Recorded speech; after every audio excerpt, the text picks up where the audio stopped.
Well, hello there. Also, hopefully, things should sound a bit louder. I don't know why the XLR decides that everything just needs to sound like it's 5 miles away. Also, if I'm a bit quiet, sorry about that. Again, it's really late at night. It's almost 1 o'clock. I don't know why I'm up. I just know that I am, and yeah. Anyways. So, basically, just gonna be doing coloring pixels again, because why not? Maybe I'll finish a picture at some point eventually. Ooh, I'm sure that sounded great. But now we're just gonna go ahead and get into this.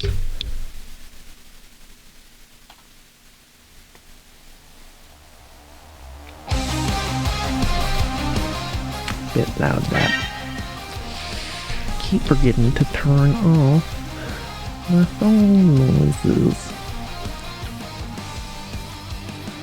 In the draft of 1917, a man from Tennessee overseas to the trenches he went, from the land of the brave.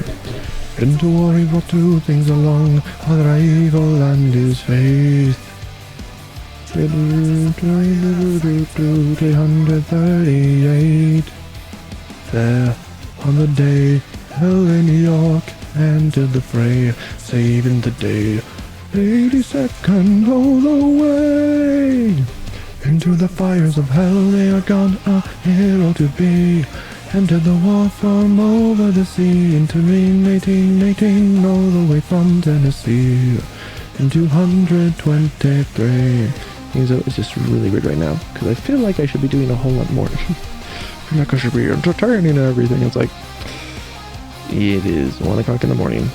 I'm just mainly doing this to get something out there. Although I guess, well, it's on my mind, reminder that tomorrow, or at least starting tomorrow I should say, I need to turn up my light, because I'm getting a little washed out from the game. But yeah, so basically tomorrow we're going to be starting the charity live streams. Because, you know, it never hurts to be able to help Charity out a bit. She's a very nice lady, very nice. Apart from that, I'm trying to think if there's anything super important that I need to be telling you guys. What Sergeant York achieved that day, echo to the USA. It's 82nd all the way. Excuse me. Probably be a good idea if I did not just, belch full force into the microphone. And all the way up from above, what they now say. Yeah,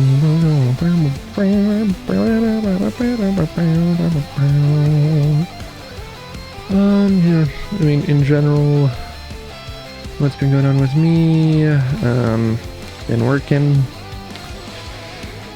which is nice to have some, I guess, just about as stable of an income as I've had before the whole global pandemic started, which, on that note, hope everyone's staying safe. Obviously, this is what, like, month. We've been in this thing for over 2 months. I think almost 3 at this point as well. A bit intense, that. I hope I'm on the right color. But yeah, hope that everyone's been safe during these months. Obviously, the hope is that we will be semi-soon coming out of the quarantine phase of everything. Because obviously I'm in the US, where we obviously got hit kind of last by everything, so we were able to be pretty safe. Plus, being a landlocked state makes life a bit easier in that regard. come to the land of the lost and lonely. Don't be afraid, we'll be one big family of freaks like you and me. I know a place where the bruised and broken live like the kings and the queens of tragedy.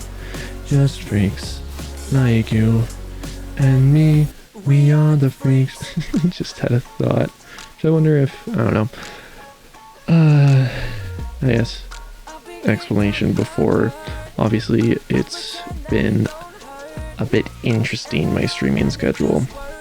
Because very clearly, I do not have one. I kind of just do whatever. I wish I could have a consistent schedule, but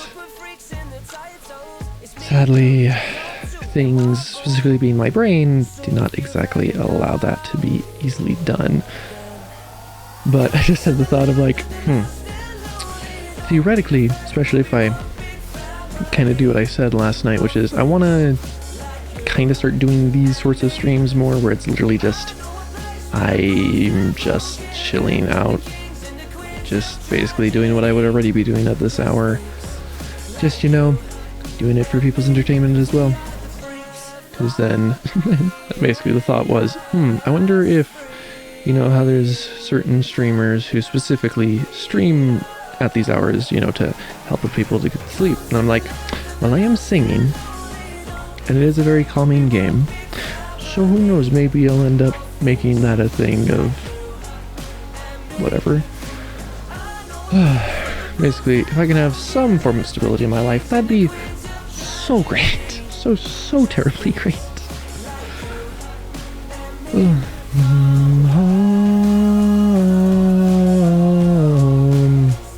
Where you can be you, I can be me. We'll never leave, 'cause we are the freaks. Come home. Where you can be you, I can be me. We'll never leave, 'cause we are the freaks. We are the freaks. But then again, I was wondering if that was gonna happen. I'm like, wait a second, I've got metal on this playlist. Super calming, I know. I will say though, that'd be very sad if it's all of a sudden like, oh, hey, you know, you're actually starting to fall asleep. And then just Powerwolf comes in. Adios, animals!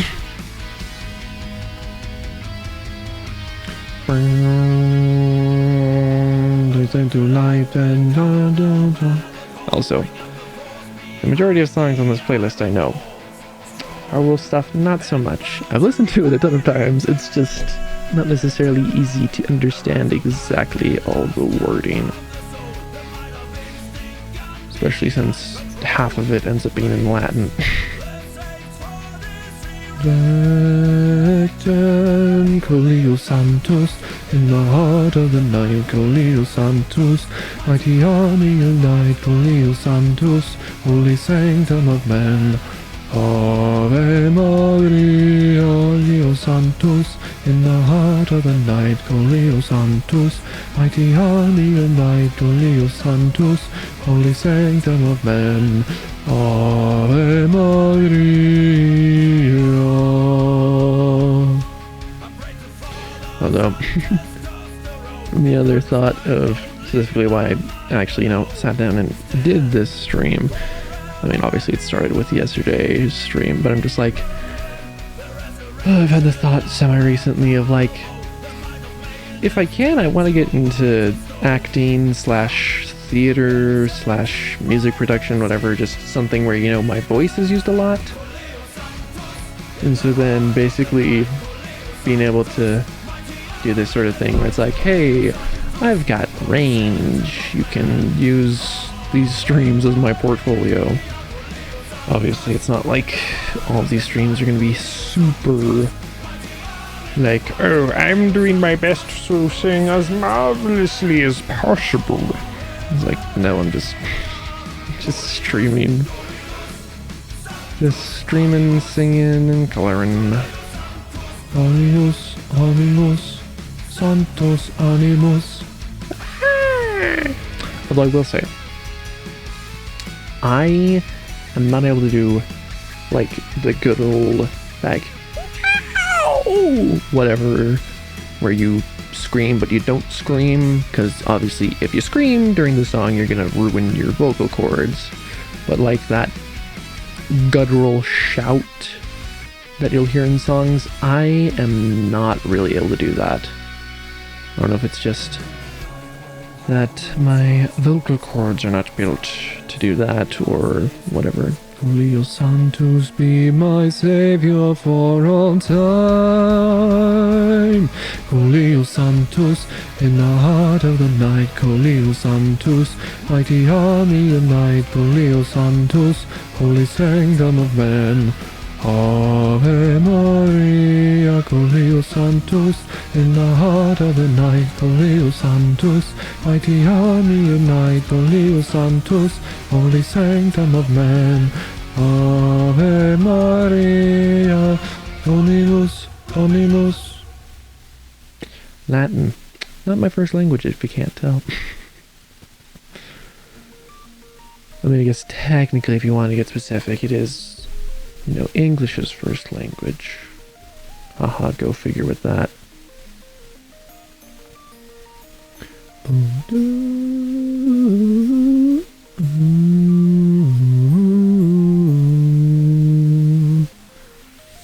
You would not believe your eyes if 10 million fireflies lit up the world as I fell asleep. 'Cause they fill the open air and leave teardrops everywhere. You'd think me rude, but I would just stand and stare.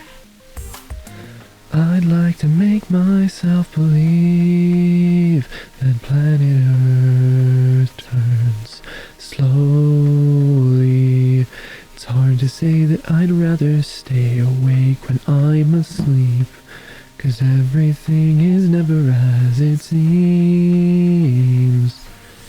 'Cause I get 1,000 hugs from 10,000 lightning bugs. The thing is, there's two things going on right now. A, you can see, I don't quite, especially when I'm singing in this more quiet register, it's more difficult to hit it's more difficult to hit high notes. But also, just gonna say, it's interesting to know that it takes 10 fireflies to equate to one hug. Because I get 1,000 hugs from 10,000 lightning bugs, so you know. And then again, is it that technically fireflies is how you're not supposed to refer to them because they're not actually on fire, or lightning bugs is the improper one because they're not producing electricity? I don't know. I remember watching a episode of Wildcrats at one point where they made the complaint. They basically were just like, actually, this is what it is, you know, being that sort of like semi-informative, semi-call-out sort of thing that shows will do at times. I don't know where several are. If my dreams get real bizarre, 'cause I saved a few and I keep them in a jar. I'd like to make myself believe that planet Earth turns slowly. It's hard to say that I'd rather stay awake when I'm asleep. 'Cause everything is never as it seems.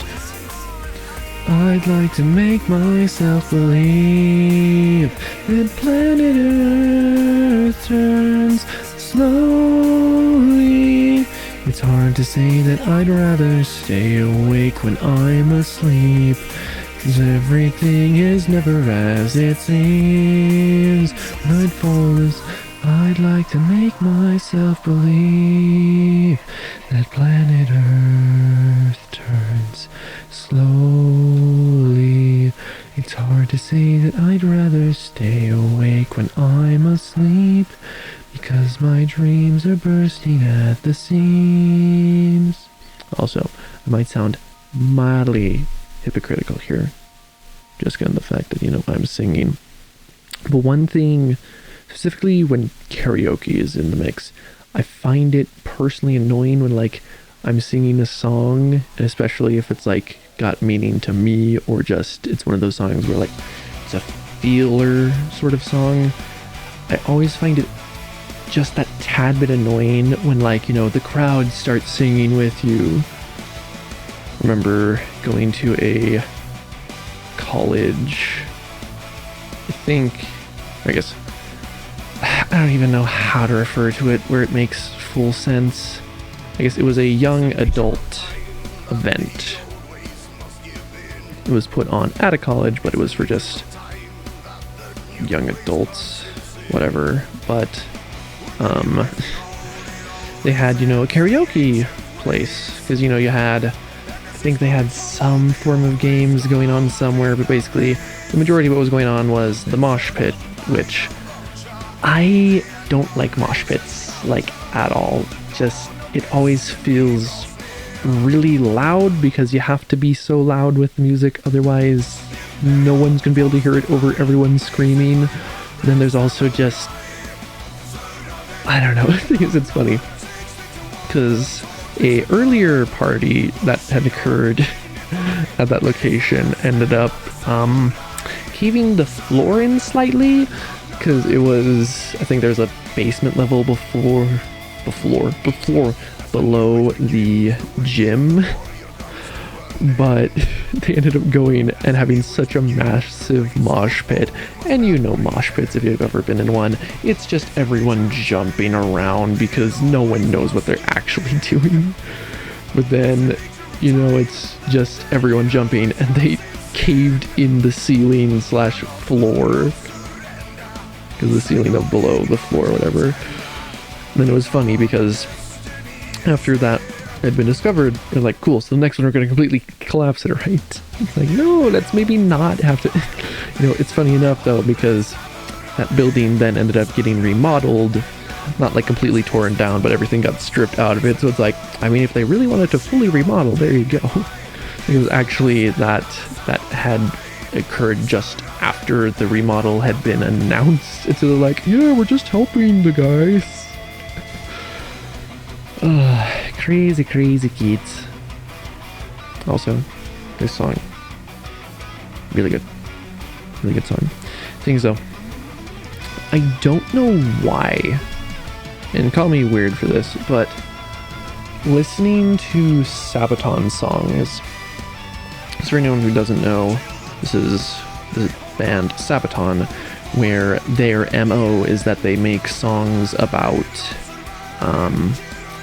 honor and valor in war, because this is about the last stand of the samurai in Shirayama. 16-1, the sword faced the gun, Bushido dignified, it's the last stand of the samurai, surrounded and outnumbered, 16-1, facing the gun, 16-1, Kotaro gun. So basically, you know, it's explaining the whole situation in a song format. But for some reason, like, certain songs just really hit hard. Like, I'll just start crying and I don't know why. I mean, my guess is that it's got something to do with, I don't know, probably the fact that specifically my great-grandfather. See, here's an interesting fact. So my great-grandfather on my dad's mom, so my dad's mom's dad, so grandma's dad, fought in World War II. And the thing is, he fought for the Germans. Now, keep in mind, there is a very stark difference between the Germans and the Nazis. The Nazis were Hitler's, like, personal army, while the German army was just, hey, let's keep from, you know, getting invaded and murdered, because, and so it's funny, because he wasn't actually German, he's East Prussian. I guess it was East Prussian, I should say. Which I'm sure makes no sense to the majority of people. Basically, I think it was I don't know the geography of the area well enough, but over, I think it was like by Poland and Russia sort of area, because it was like, I think it was bordering Poland in the northeast area, I think is where Prussia was. I can't remember. As I said, I don't know the geography that well. But basically, that's where my great grandfather, I'm gonna butcher this story, I'm certain. But he ended up going and fighting for the German army. The thing is, though, he's got there's so many stories that he's got from it. Like, there's the fact that, I guess one of the funnier ones is the fact that at one point in time, the rations for the soldiers was blue cheese, which for anyone who doesn't know, blue cheese, it's basically slightly molded cheese, but it's a specific type, so it's not just, oh, you get any cheese, let it mold, and then you got blue cheese. No, it's a specific type. But he ended up going, and all the other soldiers was like, I'm not eating that. That's putrid, it's moldy, not eating it. So he got everyone's rations because he was like the only one willing to eat any of it. Then one of the more, I guess the one that's really funny, is, I don't know exactly all the history about it, but basically there was a German officer under Hitler known as the Gauleiter. And he was put in charge of, because I think technically for a bit, my great-grandfather fought for, I want to say it was the Yugoslavian army. Because Yugoslavia was, things that I don't know the stories well enough, nor the geography. But basically, for a while he wasn't actually in the German army, he was in the, I swear it was Yugoslavian, but I'm probably completely wrong there. But anyways, but you know, he was a, I can't remember what position he was in. I think he may have just been a soldier. But then, you know, the Gauleiter, he was such a prick to everyone. Like, he was one of those, you know, high and mighty officers that you hear about, specifically when you're thinking about Nazis and how uppity they can be about how high and mighty they are because we're the superior race and Hitler's whole ideology, whatever. But he ended up punching him directly in the face. So, you know, that's a story that he had, and he then had to run in order to escape. And I think then that leads into another story where he was executed by the Russians and lived to tell the tale. So basically, the way that one goes is that he got caught, his platoon, squadron, I don't know the terminology. I probably should if I'm trying to explain this, but you know what? I'm just trying to say the story. But what ended up happening was they tied everyone with their hands behind their back together. Then they, you know, went down the line.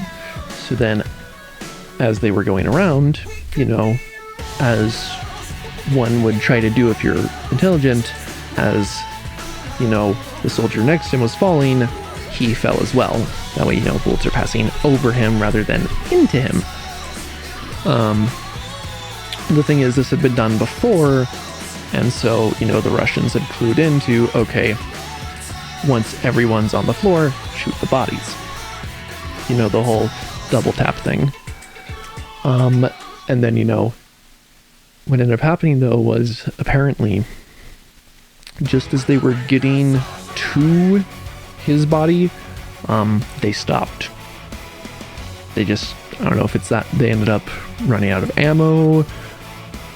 Like, they didn't, like, clip, obviously not period, but I don't know if it's that they just happened to run out of ammo, or if they happened to just think they'd gotten everyone already. But yeah, basically then he had to sit there with, I think, for a bit, his face was because I think like it had just rained or something, so like there was water on the ground and they were in a bit of a ditch, and for a bit I think he had his face like this part of his face, you know, the part that makes you breathe, was completely submerged for a bit of time.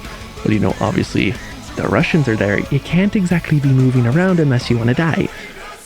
And then he ended up having to wait for a few hours, you know, like, because I think it was about like just before dusk, if not it had been at dusk, so you know, like it was pitch black when he finally went and started moving, got himself out of there. And then I can't remember the exact timeline of what happened next, whether it was just after this or when exactly, but he ended up going, and you know, he's figuring, okay, I gotta get behind friendly lines, like get back to Germany. And I think he got to a outpost, and then he ended up going, and you know, he's like, I'm Friedrich, I believe. I can't remember, because it was Friedrich Binsfeld, I believe was his name. So I think it was I'm Feely or something, like, I'm pretty certain that he was saying some nickname that was pretty common for that name. And you know, because obviously they're bringing people in, you know, making sure they're not getting spies. And then, you know, he hands the officer that he's talking to his credentials. And then what ends up happening is the guy looks at him and is just like, you know, he's looking at my great grandfather and like, this is you, you know, just like not believing him at all. He's like, what? Of course it's me. That's obviously me. And then the guy simply says, have you looked in a mirror recently? You know, trying to get at him, whatever, like call on his BS. And then he's like, what? I guess not. Grabs a mirror. His hair had gone shock white. Like I'm pretty certain he was like a dark black hair. And then his hair had just gone shock white from the experiences that he had been having. And then as soon as he saw his face, he was just, what? At which point the officer realized, oh, that's a recent thing.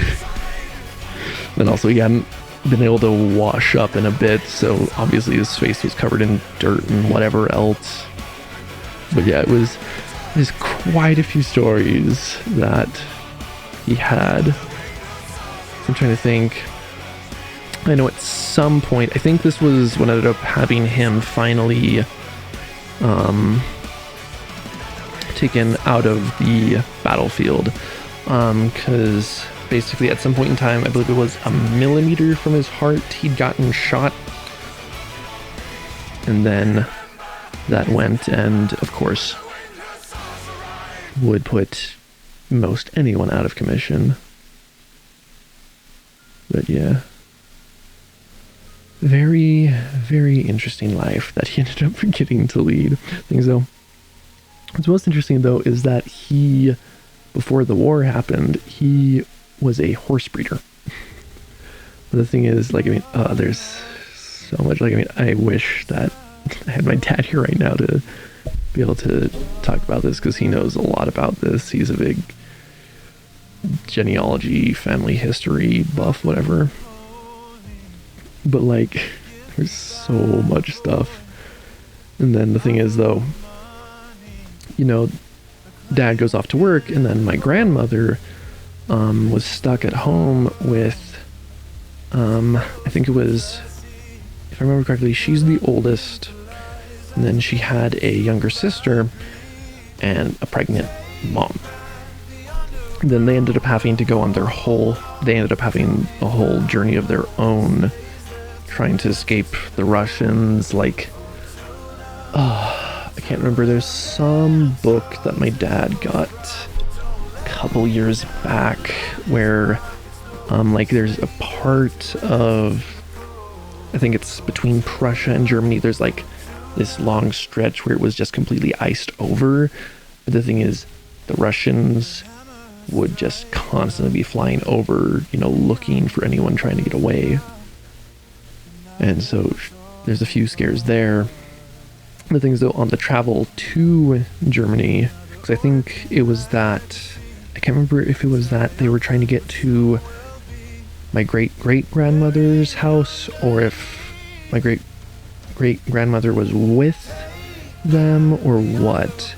Basically, they were just trying to get to Germany, get to some form of safety, and just, it was, like, the thing is, a lot of the time you hear, like, as soon as you hear World War II and German, you think, oh, Nazis. It's like, yeah, it was pretty bad for the Germans, too.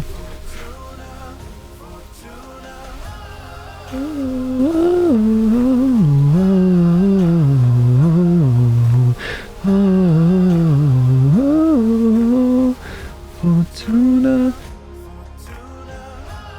Excuse me.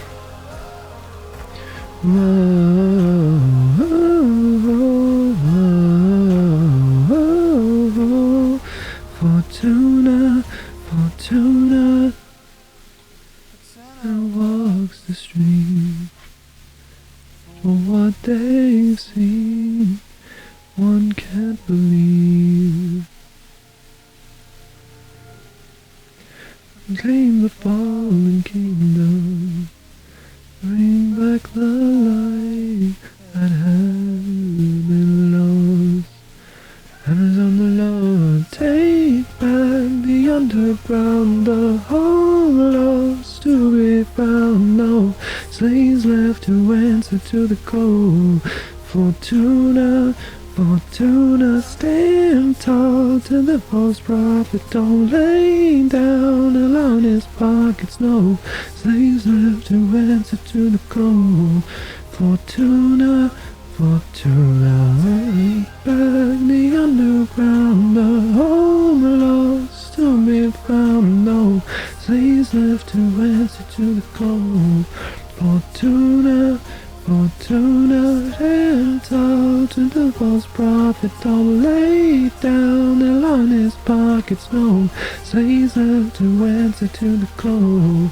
Fortuna, Fortuna.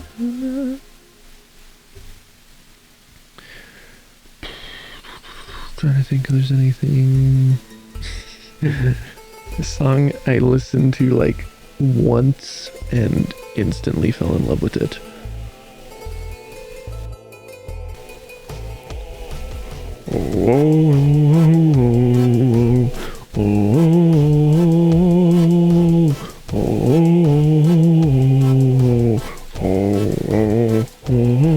We're Russian dancing men, oh yes, we're Russian dancing men, and dancing with a purple hand. I've also got this ballpoint pen.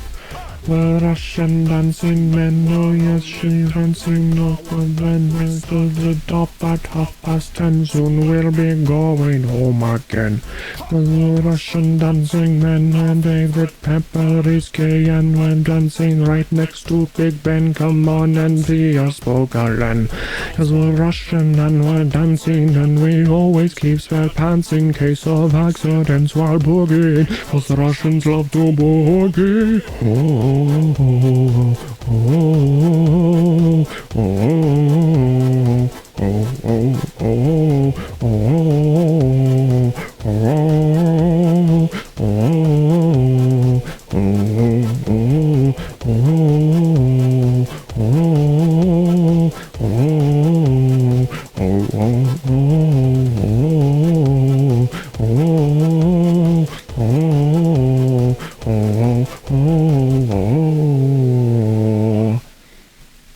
I just had an interesting thought, which is, I can't remember a whole ton about the situation of how it happened. Also, almost 100% gonna be getting zero income off of this pod in any regard, but I'm trying to remember exactly how it was that Hitler ended up getting to the state of not just dictatorship, but the thing is, Hitler was extremely popular with people, at least a lot of people. Just another interesting fact, which I don't know how many people realize, is that Hitler is not German, he was Austrian. I remember seeing at one point it was just a meme of like Austria's greatest accomplishment was convincing the world that Hitler was German and that Beethoven was Austrian. Or it was something like that. But the thing is, you know, the people were very, like, Hitler was very favorable with the people. I just had the thought of like, obviously, you know, the hope is that it never happens again, but if it does happen, what's going to be the next sort of Hitler sort of thing that occurs? So the thing is, there's the whole thing of, like, there's a curve in how the world works and everything, and there's an up curve and a down curve, and, you know, on the down, when the down curve hits its peak, then we have a world war, and on the up curve peak, we have whatever, and we're technically going down, and we should be having some massive war soon, and whatever, all that. So, you know, you can go and do what you want with that. My hope is that we don't ever have to deal with another world war. I mean, my guess is probably soon-ish something really bad will happen. I mean, obviously you've got this whole COVID thing going on, which, you know, isn't necessarily a great thing in the first place, but arguably this is a pretty tame event. Obviously, it's a really scary event because of all the potential issues that could happen with at-risk people, and just the fact that it's contagious yet symptoms don't show up until weeks later, and there's all sorts of things with this that's extremely scary. But it would not be shocking to me at all if in like the next 2 years we have something where just immense bad occurs. Because, I mean, obviously it's not like I'm, oh yeah, well, the curve and whatever. It's like, okay, whatever. I mean, I'm certain that there's some validity to that idea, but it's not like I'm going to be going and saying that, oh, well, this is straight facts. I mean, as I said, it's my personal opinion that more than likely something really bad will be happening, but obviously I've got nothing to back that up apart from, you know, the fact that everyone's agreeing that the world's kind of going to crap right now. Ninja light on. Go, go, ninja, go, go, ninja, ninja, go. Also love how at this point I'm doing less singing than talking. Just humorous given the point of how I started this stream. But you know what, I mean, the biggest, because what's the adage, I guess the road of a million steps starts with the first one, or whatever the heck that is. But I just, personally, I take a lot of struggle in making that first step. I mean, obviously, 'cause the thing is, whenever I actually start, you know, I just sit down and, hey, I'm streaming. I have a blast basically every time I do it. I mean, there's the occasional outlier, but that's normally because something's really eating at me. So that's all I can think about during the stream.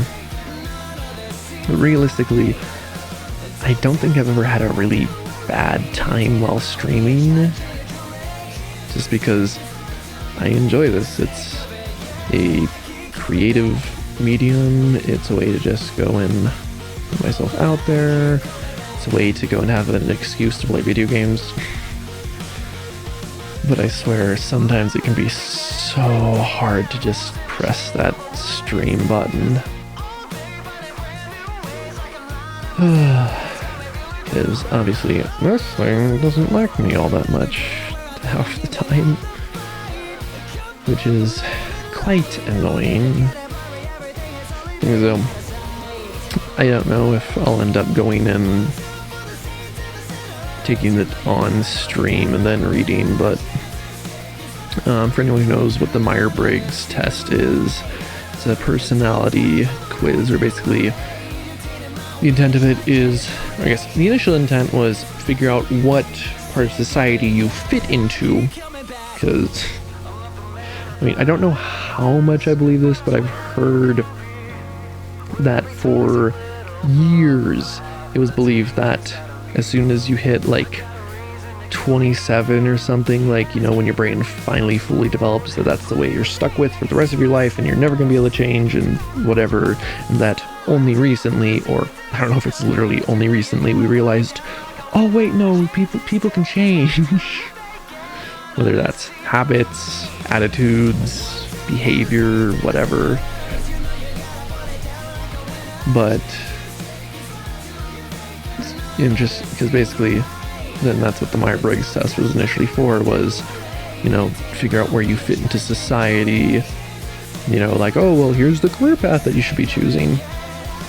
But I ended up taking, specifically it's the 16 personalities version that you can find online, which thing is, a lot of people see as the definitive, like, oh yeah, this is the Myers-Briggs test, when, at least according to my dad, he said he took it at one point in high school.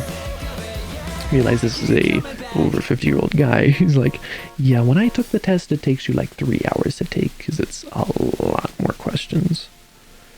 But I ended up taking the test, and then I was reading through all of the stuff that it was saying, and I'm like, accurate. Also, very kind of, you know, you're stuck here, good luck sort of stuff. So it's interesting because I was watching Jacksepticeye's video today where he retook it because he'd taken it a few years back, and he was just like, I wonder what has changed. But, you know, I went and I'd taken it when Mark and Ethan had taken it for Unis Honest, whatever. And then, you know, it is interesting to see where kind of you can see, oh yeah, here's where I kind of am at. But then it's like, especially if you read some of the stuff, which is why I'm wondering if I might just take the quiz on stream, see if I get the same result if I do, than just read through all the information on it, because a lot of it is definitely not very helpful. It's like, oh yeah, you know, here's the issues you'll struggle with, which basically was, oh yeah, personal life, you know, you find a few good friends and then you'll be good. Professional life, oh no, you're really screwed. Feeling fine is good enough. I'm alone and know it may be rough. I feel I'm ready to fly, don't belong to anyone. I had a friend and I put you on a pedestal. I may be dumb, but I'm no fool. So keep your throne, it's all that you'll ever know. This bird has flown.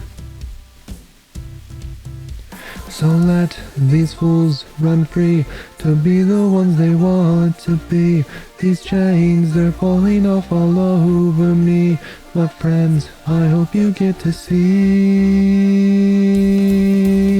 that I don't need.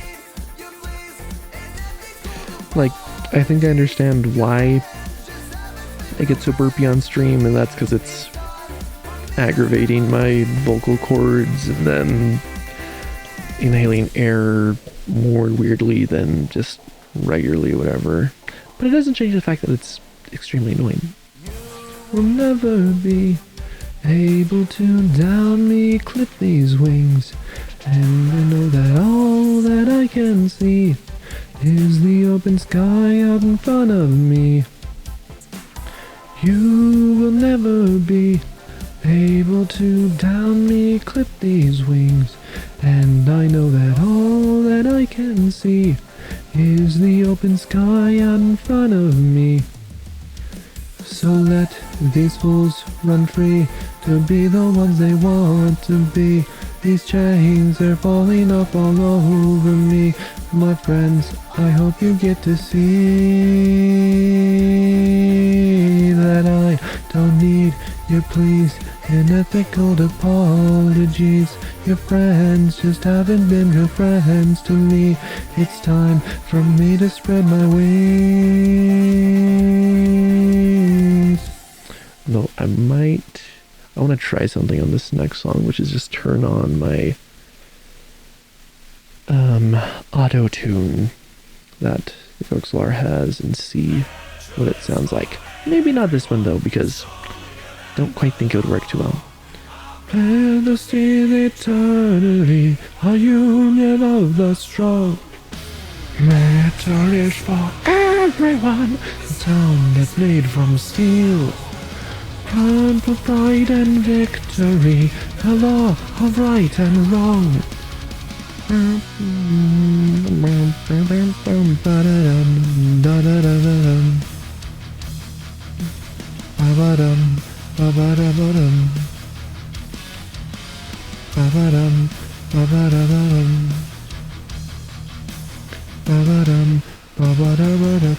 Welcome to a metal wonderland where all as one unite. Hear right from Georgians wise men say, wings should hand up high. Return to the valley of kings and dragons in a glorious calling. From the days of the magic dreamland all the sun.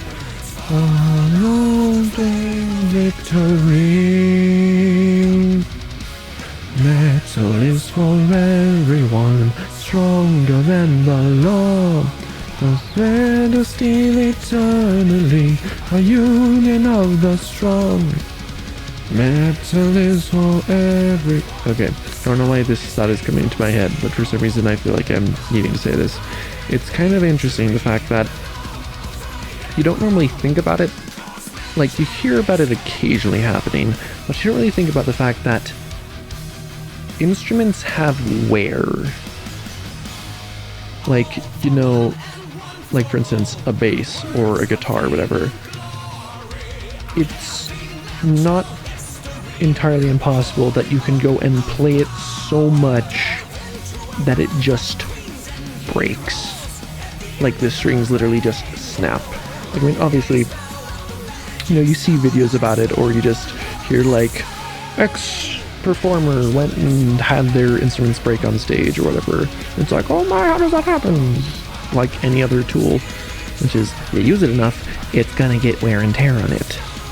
It's just one of those things though where you don't associate that sort of thing with wear and tear, because you almost never see anyone fixing one, because, well, anytime you're normally seeing one, because it's getting performed on, and obviously they need it in tip-top shape at that point.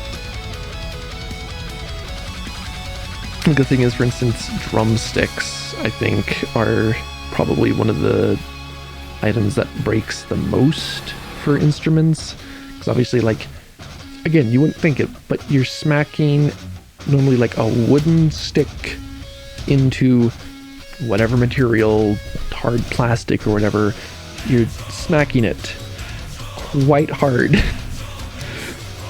So obviously you're probably going to end up having it break on you at some point. Metal, metal, metal is for everyone. Metal, metal, metal is the law. Metal, metal, metal is for everyone. Metal, metal, metal is the law. Metal, metal, metal is for everyone. Metal, metal, metal is the law.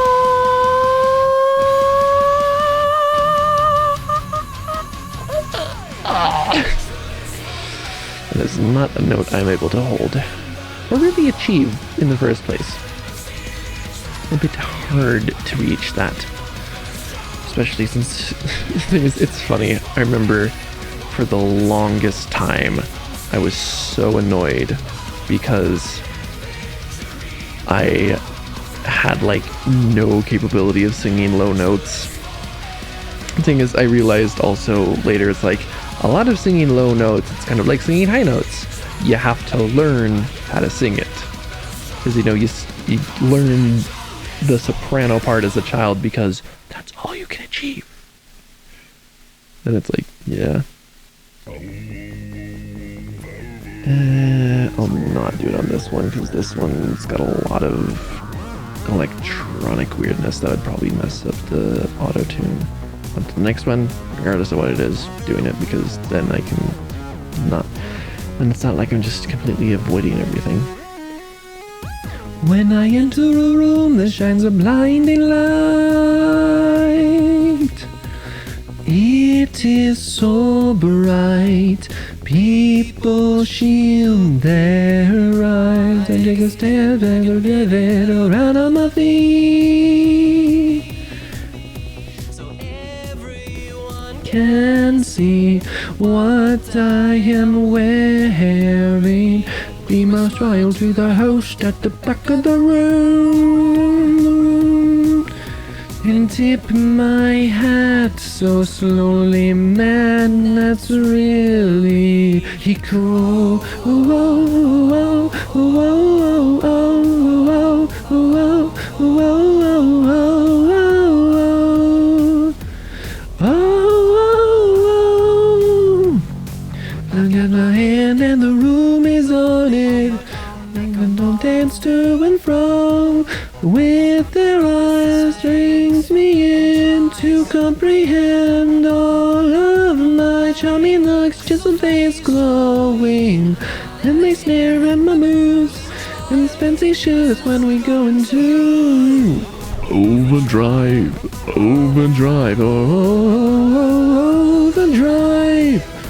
Overdrive, overdrive, overdrive. I think so. Specifically this band, it's Steam Powered Giraffe. They have a lot of songs that have a lot of range in it, which I like. Because if I'm ever singing, then it's like, hey, I get to exercise a little bit here. You think that not you know how to dance, just carry yourselves in an overdriven stance. Oh, oh, oh, oh, oh, oh, oh, oh, oh, time my cars through the walls into the ballroom,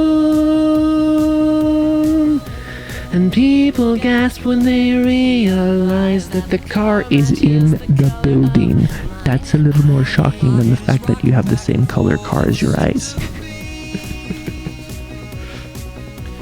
All the while I'm tapping the dance floor with my feet, and just before the music comes on, dance floor will be prepared for my moves that they will have dared. Oh, oh, oh, oh, oh, oh, oh, oh, oh.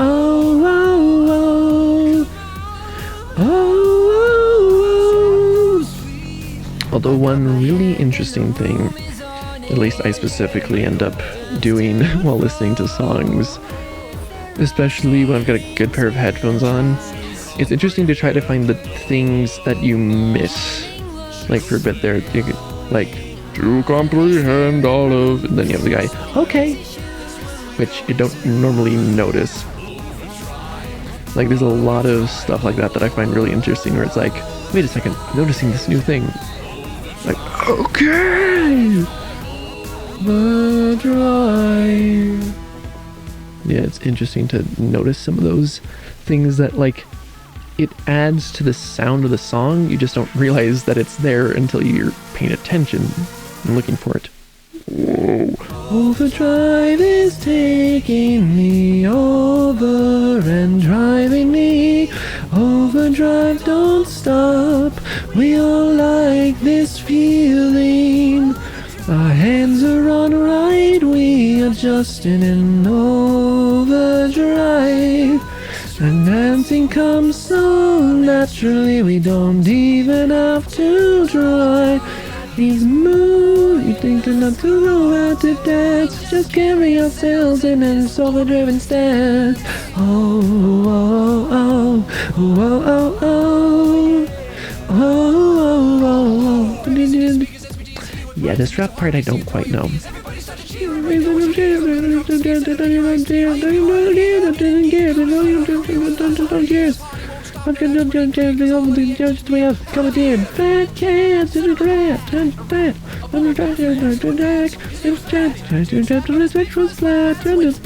Where's she at? Is she always like a leaf nose bad? That's because of that overdrive is taking me over and driving me overdrive. Don't stop. We all like this feeling. Put your hands overdrive, overdrive, oh, overdrive, overdrive, overdrive, oh, don't stop, like that. I never heard that until this one. Anyways, time to turn on this boy. An interesting one for this as well.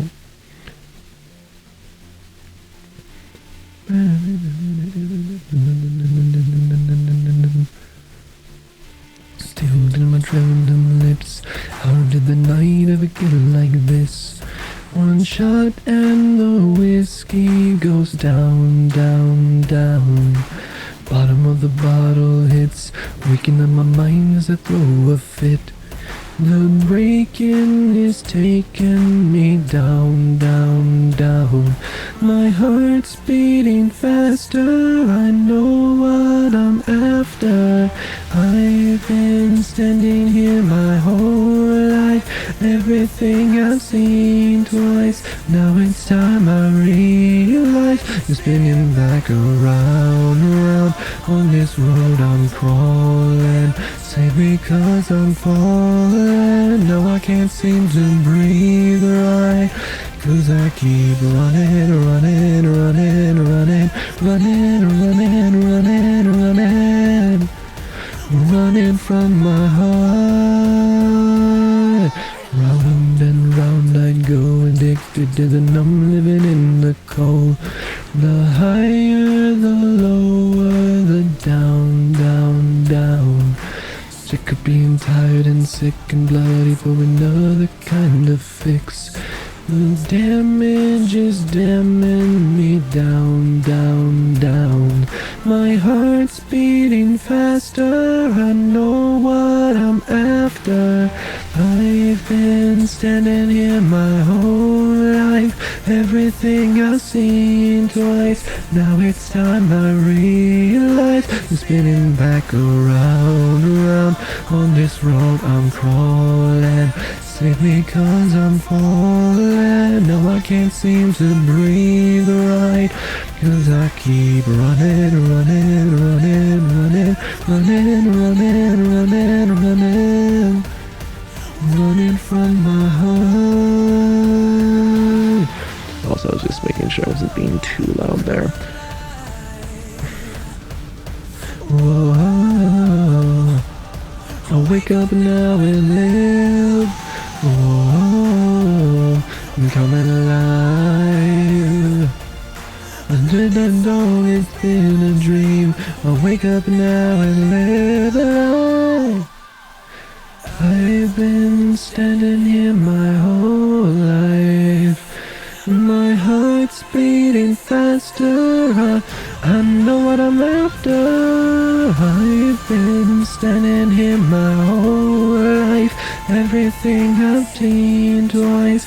Now it's time I realize you're spinning back around, around. On this road I'm crawling, save me 'cause I'm falling. No, I can't seem to breathe right, 'cause I keep running, running, running, running, running, running, running, running, running from my heart. Running, running, running, running, running, running, running, running, running from my heart. Well, that'll be interesting to go back and listen to, since I kind of have no idea what I sounded like there.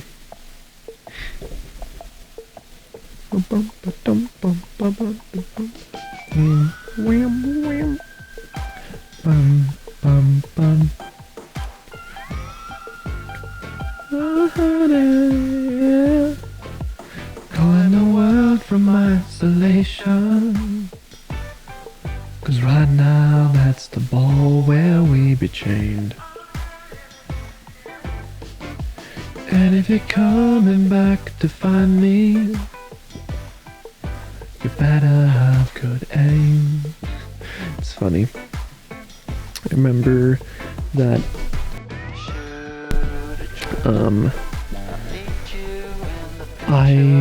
I'd listen to the Monkees, that is a completely different band. I listened to Gorillaz. Is it Gorillaz or Gorilla? Gorillaz. But I remember listening, I'd heard Feel Good Inc. and I think I'd also heard Clint Eastwood before. It's interesting, the first actual time I'd heard them though, I think I was watching a music video TV station and just one of their music videos happened to pop up. I was 7 at the time, I think. But, I'd heard their stuff, but it was kind of it's good, but it's not I'm super blown away by it. But then I remember, when was it? I think it was 2017, I think. I was starting to just look at live streams more, and ended up watching, for anyone who knows, I say that as if he's a small creator, Mini Lad. But I remember going and watching one of his streams, and the song Saturn's whatever it is had just came out, and during his starting soon, I think he was playing H1Z1 at the time, if that's the name of the game. I think that's what it was, the DayZ Battle Royale game, whatever. But I'm pretty sure he was playing that, and this was the only song that he had playing on stream for a good while on it. And then I think he eventually switched to other stuff as well, but it was just kind of that's a bit funny.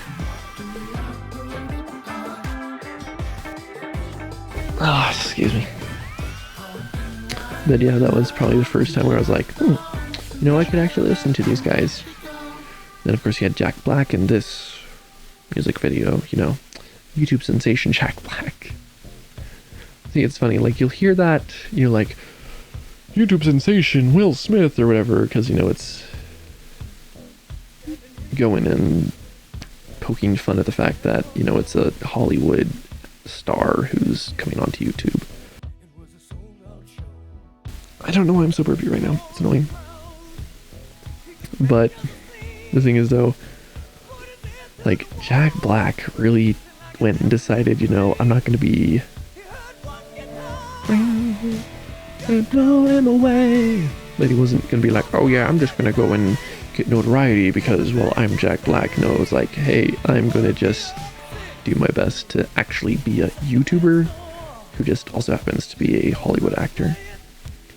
But he knew for sure that one guitar felt good in his hands. Didn't take him long to understand. And to the guitar felt way down low. Only one ticket, only one way to go. So he started rocking. Ain't never gonna stop. Gonna keep on rocking. That day they'll make it to the top. And the jukebox hero got stars in his eyes. Jukebox hero got with one guitar. Stars in his eyes. And hero, he'll come alive.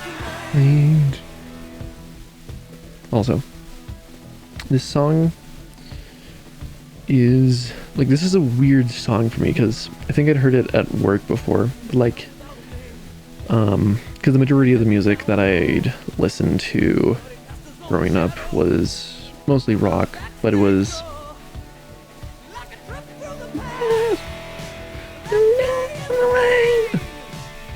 time to talk,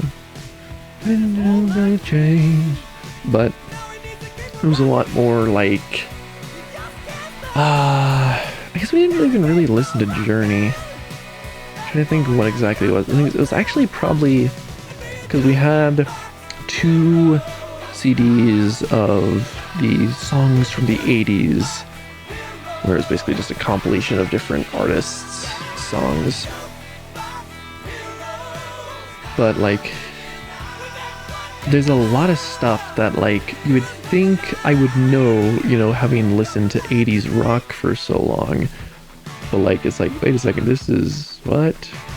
I think it's taken me now where I'm actually able to have more of a choice and opinion on stuff where I'm like, oh yeah, you know, let's listen to this stuff. Plus this is like a weird song because it's like slow, but it's not, and it's weird. But very good song. Very good song. Not gonna state otherwise.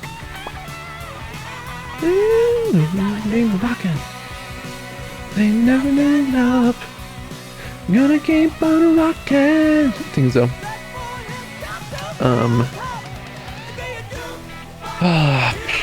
My brain, like, I have the thought, but I'm trying to figure out what exactly the terminology is. I guess just, I know that it's more than just a me thing, but like, you know, you'll hear something, like it'll be a sound, a smell, or something, and like it'll just bring you back to a memory of either the first time or a significant time when you went and had that sensory sense, whatever, when you either smelled or listened to or whatever, you get what I'm trying to say. But like you get taken back to, oh, I remember this, whatever. But the thing is, a lot of the songs on this playlist, like, I remember when I was first listening to them. Why? Because I was playing Coloring Pixels, like Jukebox Hero. I was listening to, or I guess I wasn't listening to, I was playing one of the RPG pack levels for this. It was a vault or whatever. I can probably just find the one. And so, but it's interesting because like there's so many, like I'm thinking of a few right now where I'm like, oh yeah, that was the first time I heard that, and that one, like there's a song that I've got on here by Black Griffin, Are We There Yet, where I was working on constructing a moon. I was just doing a Coloring Pixels level and it was a moon. I think it was in one of the community built packs. Because this game, I mean, whenever I say this, all I can think of is Lexian, but this game is my depression game, so to speak. Where it's basically just, I'm feeling a bit depressed. I guess it's not even when I'm feeling depressed, it's just when I get depressed, I just get drawn to this because I'm able to just turn on some music and kind of just let everything flow over me, try to let the emotion exist, because counter to contrary belief, when you're feeling depressed, I mean obviously there's exceptions to this, but you should, instead of trying to just completely eliminate the feeling, you should at least let it, you know, exist for a bit, because obviously if you're having those emotions, your body is trying to say, hey, at least normally. Obviously there are instances where it's, your brain is literally constructed weirdly, i.e. me, where it's, you know, not actually functioning properly, it's not releasing the proper chemicals and whatever. But, you know, it does make sense to let the emotions run, or a thing that I've heard is to go and set like a day time and have like a sad song playlist where you just let yourself cry, which I am very glad that in general the world is kind of getting to a place where it's, you know, it's acceptable to cry, versus it being like, you're crying, you're such a baby, ha ha ha, be a man, grow up, or oh, you're a woman, so you're just crying, whatever stereotypes there are. Because yeah, not gonna lie, the stereotype of men don't cry is an extremely dangerous one, because then, I mean, realistically, if you think about it, well, what is crying doing? It's letting an emotion out in a generally safe way. So then the adage of, well, men don't cry is probably what led to a lot of, you know, the stereotyping and actuality of abusive husbands, fathers, whatever, because, well, if I'm not allowed to cry to let these emotions out, I'm going to go and let them out in some regard, and it's normally, I guess I'd say normally, it can, if it's not been put in check, or it's been left unchecked for long enough, it can turn into abuse, which obviously is never a good thing.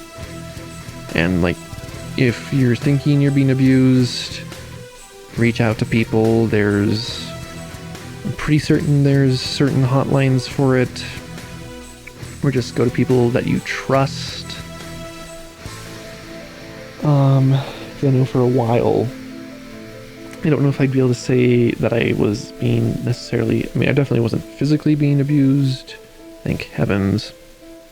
And there was a point in my life where I definitely had a lot of emotional abuse coming in. It wasn't ever necessarily so bad where I was needing to go and seek help. I did, though, to get at least some form of semblance of safety. Because that's the thing, if at any point in time you feel like there is nowhere to be safe, whether that's from the thoughts in your head or people or whatever, at that point, that's when you start talking to people. Because if you can't feel safe anywhere, that is extremely troubling and should not be happening. And then also, a word to parents: let your kids' room be their safe place. Like, obviously, be intelligent, and if they're seeming like they're going to be doing something illegal or they're going to be hurting themselves in some manner, step in. But if, you know, you're, oh, I'm so upset at my daughter, son, whatever, over X, and, you know, they run into their room, don't go barging in. It doesn't help anything. Like, that's the biggest issue, I think, though, that we face as a society, is that it's only now, after years and decades, centuries, where it's finally becoming a norm of, like, let teenagers, let adolescents, whatever, let people have a space, let them know that they can live with what emotions are going through their head or whatever. Also, 29. Actually, if I'd been able to get everything, we would have only needed to do one scroll of everything. Too bad thumb bubbles, I'm looking at you, 4, 5, whatever, aren't wanting to let me easily find them. Out of my head, of my heart, and my mind, since I can feel all the flesh, now it's trying out for more. So, I have had the occasional thought, and I want to, at some point, start a podcast on this sort of stuff, but like, I've got a lot of thoughts that go through my head. Not necessarily all of them are great, but a lot of them, you know, like, I feel would be helpful. Like, I mean, they're obviously saying, oh, hey, be safe, or all this stuff. It's not like it's anything new, but sometimes it's just not actually said. Like, you know that it's there, but it's not said. Like, if you get what I'm trying to say. And, like, there's other thoughts that I end up having where it's like, as far as I know, this is an original thought. I should probably be sharing it with people and be able to help things. I mean, a really interesting thing to me, I swear that's my catchphrase at this point. But something that I personally am doing my best to do is try to not necessarily stay as what I was when I was 12 or 14, whatever, but like be able to remember the emotions and the thoughts that were going through my head at those points in time, because if I can remember and understand that, then it makes it a lot easier, per se, when you're raising kids. Like, oh yeah, I remember when I was this age, this was how I felt whenever X occurred. Because, I mean, if that were to happen a lot more in society where it's like, oh yeah, I mean, because obviously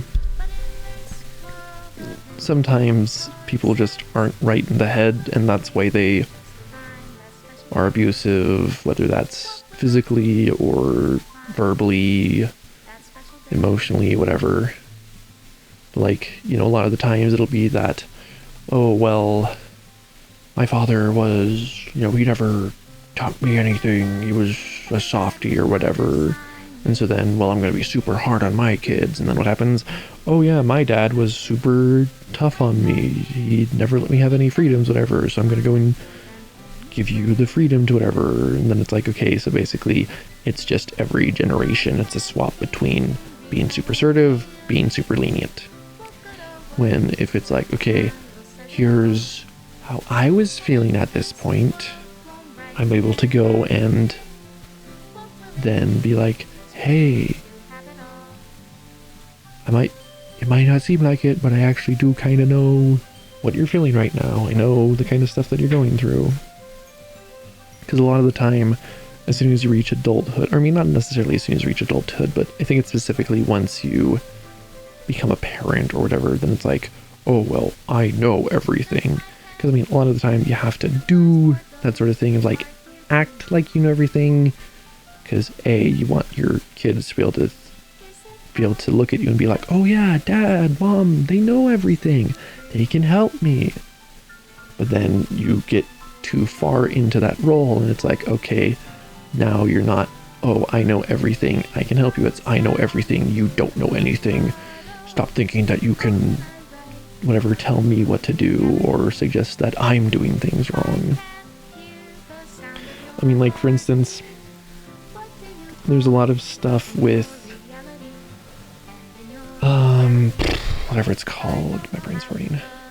There's a lot of stuff with, like, personal development, being able to control emotions that my family's been really big into for, like, the past 5 or so years, I think.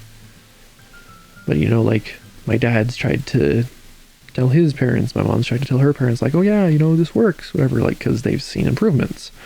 And then, specifically, my grandpa on my dad's side, he's just like, rah, I don't need personal development. I don't need any of that, it's stupid. And it's time for us to leave her. Leave her, Johnny, leave her. Oh, leave her, Johnny, leave her. For the voyage is long and the winds don't blow. And it's time for us to leave her. The wind was foul and the sea ran high. Leave her, Johnny, leave her. She shipped in green and none went by. And it's time for us to leave her. Leave her, Johnny, leave her. Oh, leave her, Johnny, leave her. For the voyage is long and the winds don't blow. And it's time for us to leave her. I hate to sail on this rotten tub. Leave her, Johnny, leave her. Till grog aloud and rotten grub. And it's time for us to leave her. Leave her, Johnny, leave her. Oh, leave her, Johnny, leave her. For the voyage is long and the winds don't blow. And it's time for us to leave her. We swear by our oath for want of yeah, it's just, I mean, as I said, I've got a lot of thoughts running through my head at any point in time. The thing is, though, so I was just saying about the Myers-Briggs stuff, reading over it, it was interesting because, like, a lot of it was like, oh yeah, talking about how this sort of person, criticism, like, they see it as, like, a really, whether it's, they see it as a personal attack, or they just see it as, here's how you're doing everything wrong, whatever. And so they don't prefer it. And then, and then they give examples of, like, versus X X personality type, where it's, they go and they get criticism and they're like, oh yeah, this is great. Because the thing is, it's an interesting, it's not like it necessarily, this is a fact, but from, looking at the human psyche, which, given the fact that I'm 18 turning 19 here in a month, I know a surprising amount. Obviously, I don't know everything, but whatever all else that is, it's quite funny. I guess not funny, but it's interesting to realize that, a lot of stuff, you'll look at it as, like, okay, well, why do we self-criticize? Because you'll say it's your brain just trying to attack you, or it's voices in your head, or whatever, whatever. No one's ever really able to determine, like, oh yeah, this is the real reason. As far as I can tell, what's the reason of why we want to, to an extent, at certain points of time, it is, why do we want to criticize ourselves? It's not because we're wanting to go and hate ourselves. It's because your brain is doing a system check, it's checking for viruses, so to speak, and then it sees, oh hey, here's an issue that we can work on. So, we're going to go and make sure that that, oh, here's an issue with you. Because the intent is, we're going to improve ourselves. Because if you look at it from an evolutionary standpoint, which also, don't get me started on any form of arguments with that. Because I hate religious people who say that the Big Bang can't happen, and I hate non-religious people who say that the Big Bang is the only way that it could have happened, because technically they can both be right. Like, whatever you believe, it's not hard to think that, maybe our universe, especially if you look at multiverse theory, as like, maybe our universe was made by someone and the Big Bang did happen, which is why you can see the scientific proof for it. But the way that you can see all of the whatever spiritual religious proof of things, it's like, maybe they can both work, because I remember my parents went to one thing at some point where it was, trying to disprove the Big Bang of, like, well, it could happen if, all of these parts work together, but someone would have to set them up. It's like, okay, so why does that mean then that, God, or I don't know all the other names. I know specifically, there's the universe or God. Specifically, I use the terminology God. But, whatever higher being you may or may not believe in, it's like, don't you think that there's a possibility that someone could have orchestrated everything and, made the Big Bang happen? You need someone to push the trigger in order to detonate the explosion. But anyways, from an evolutionary standpoint, it makes sense to try to find flaws. Like, if you're able to consciously find things that you can improve, it makes sense to find them and then bring them forward so that you can improve on them. So that's why you find so many issues wrong with yourself, because, well, you're trying to go and improve yourself. It's just that as humans, we're extremely emotional, and so we see that and we go, oh, here's everything wrong with me. And instead of going to the next step of, oh, we find the problem, let's fix it, it's, we found the problem, there's nothing else here, we can't do anything else. By the wayside, I'm not doing else. I hate you, I hate you, I hate you, I hate you, just kidding myself. Now every moment I'm starting to place. And then you don't I want you to say. You hurt under the surface, like troubled water running cold. Your time will heal, but this won't.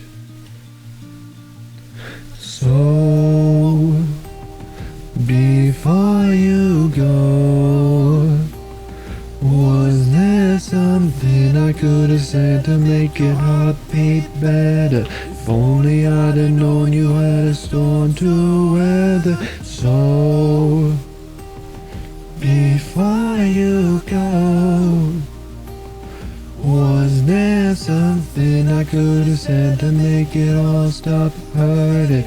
Kills me how your mind can make you feel so worthless. You know, what we're just talking about. Okay, so call me crazy. I swear I have the innate ability to go and predict the future. Like, obviously there. Okay, well, what are we talking about? And then here comes a line. I want to go, because I just found the journal that it's in. I want to go find this. I may have talked about this on stream before. Here, let me kind of finish up with these 16s, and then I want to go and grab that journal. There's a very interesting thing that occurs in this journal. Before you go, was there something I could have said to make your heart beat better?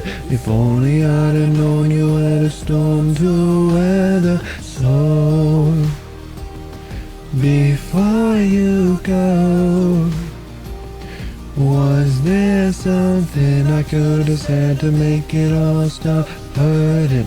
Kills me how your mind can make you feel so worthless. So,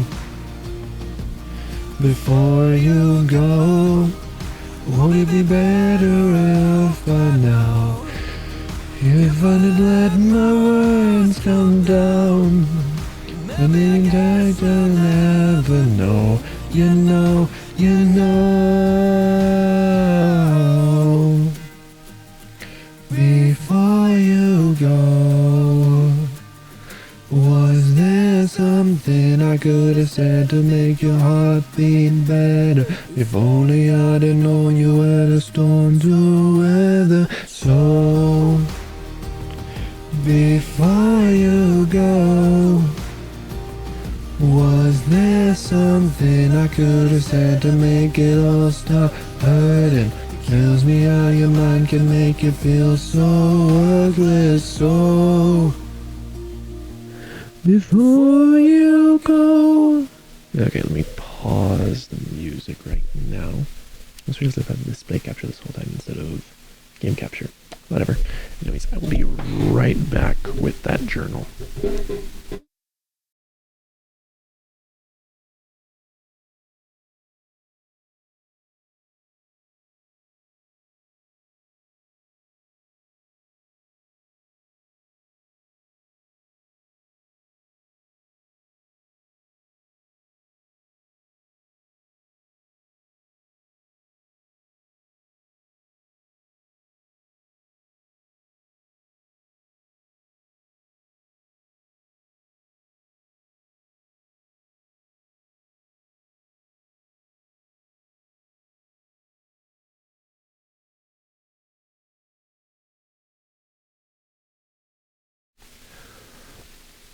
Also, before I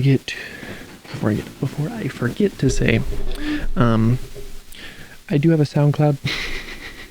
No, it's a stupid thing to bring up. But if you are interested in hearing my professional covers, you can always do that. It's just, I believe it's just under TallBoy Jacob, that or might be under Mr. Big Night. Okay.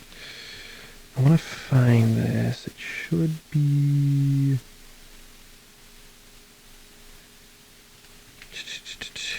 Come on, where are you?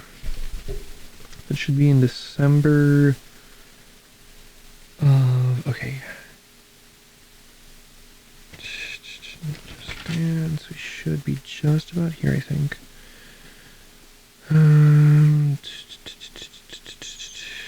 Also, here, let me get a better image for you. And I don't know where that goes. Complete chicken scratch, as you can tell. Hope there was nothing profane on there.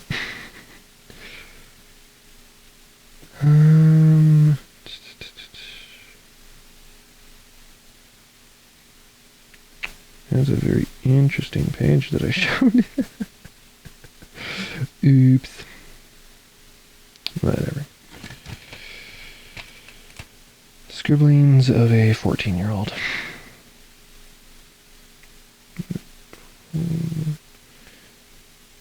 Okay, come on. Where is it? And the... Okay,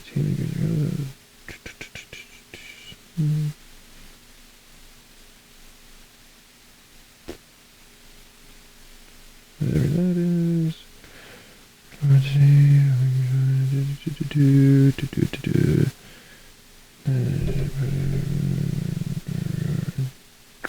Okay, so here's the start of it.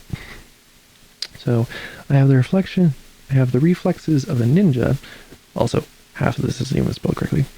And that you, okay, so it started with I learned today, whatever, and then I learned today I have the reflexes of a ninja, that you should, in caps, never put your hand between a car and its trunk just before it closes. And then we were going out to a cruise ship, so 12, 12, 15, we're on the ship. I know why people get seasick. I just saw Jurassic World. The teen center is pretty awesome. I've decided to start a new YouTube channel called Ninja. Okay, so that's where it starts. Also, I couldn't write lowercase for like years. So although the I was intentional. Okay, so I would not write anything lowercase apart from E's and I's. For some reason, I would just always write those lowercase if they were needing to be. Anyways, no.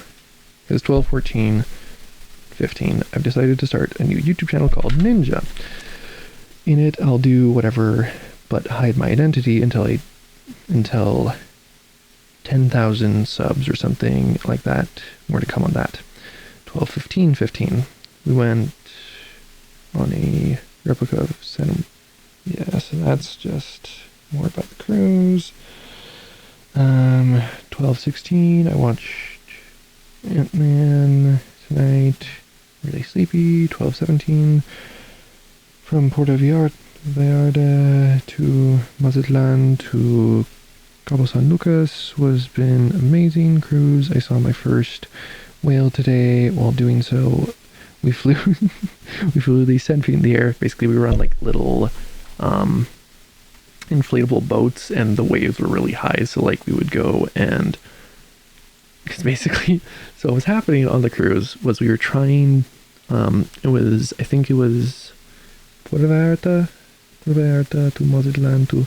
We were in Cabo San Lucas. And we were going and we went whale watching because it was part of the cruise that we could do.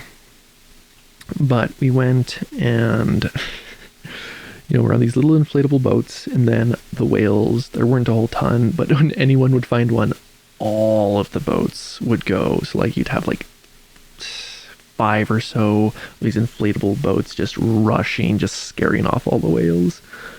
But it was kind of windy, so like we would occasionally hit some pretty big waves, and so like we'd be going, and then all of a sudden just fly for a few feet. I flew at least 10 feet in the air. Can't wait to get home and start recording again. I'll keep working on the art of, well then, this game for Ninjago, also design for Ninjago. The final day of the cruise was the day I was on the Just Dance Star. Awarded the remix tonight. If I ever get an Xbox Connect, I need to get whatever.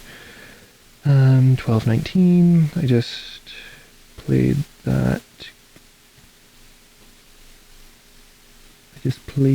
I just learned that Grandma's dog lady was put to sleep yesterday. On a happier note, I got to see the Loa. That was in a museum, I think. 12:20. I was able to get to the Roger was is this thing? I don't know what all these scribblings are about. I'm certain I had some reason of doing them though.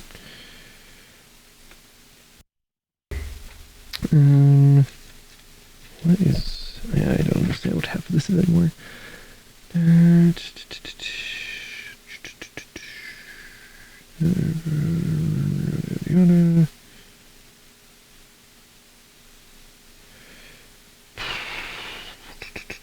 swear I wrote more on that.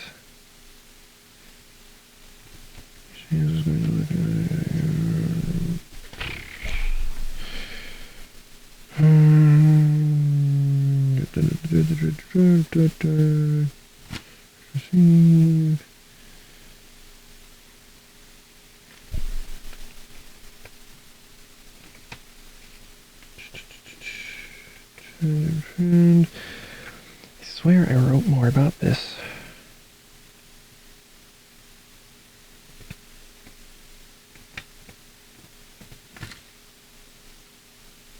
I might have not, which is sad. What I remember, though, is in relation to this, which I swear I wrote more. I may have just ended up thinking it. But I remember going and specifically thinking that, oh, I'm going to go and make Ninja the biggest channel on YouTube. You know, the biggest thing. Then lo and behold, some few years later, it's like, oh, hey, look, and now we've got Tyler Blevins, also known as Ninja. I'm not in kid frame. Ninja, whatever. You know, oh, he's the biggest thing on YouTube, or just everything. It was really weird, though. Thing is, I really wish that I had written that down, because that would have been like, ooh, hee hee. Okay, that's where that comes in. Like, haha, I predicted the future. Which, I mean, I did, but also, it's not like I have any actual written proof. Also, we've been going for about 2 hours here. I do want to finish this artwork, though. Yeah, let's finish this, and then I'll probably go to bed. I'd better go to bed, you know, given how late it is.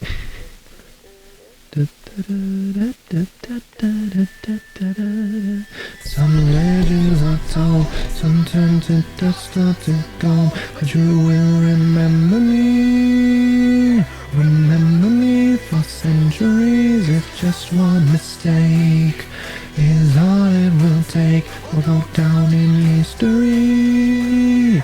Remember me for centuries. Hey, hey, hey, remember me for centuries. I'ma find my teenage dreams. No, it's nothing wrong with me. The kids are all wrong, the stories all wrong. Heavy metal broke my heart. Come on and let me in. My bills is in your thighs and my fingerprints. This is for the match. My tongue is that is loud. I never meant for you to fix yourself.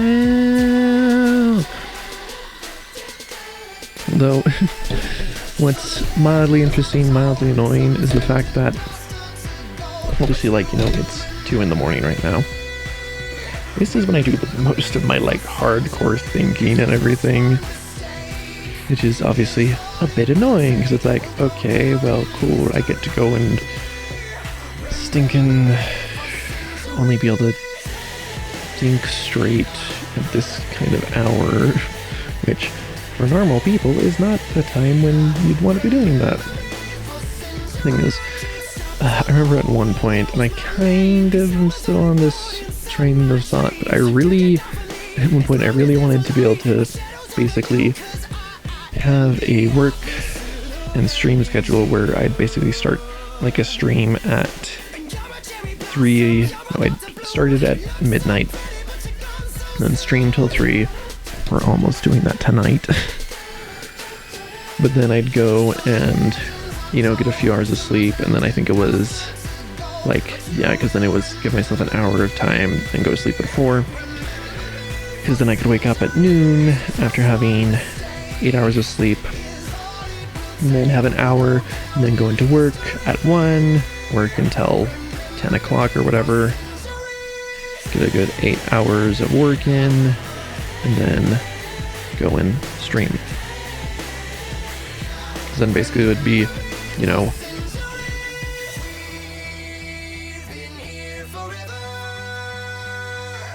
that was a really long one. But because basically then the concept would be that I'd be able to have a consistent sleep, work, and stream schedule. Obviously, I give myself no time for social events, which at the time / technically is still now. I mean, especially now with the pandemic, but in general, it's social events, sure.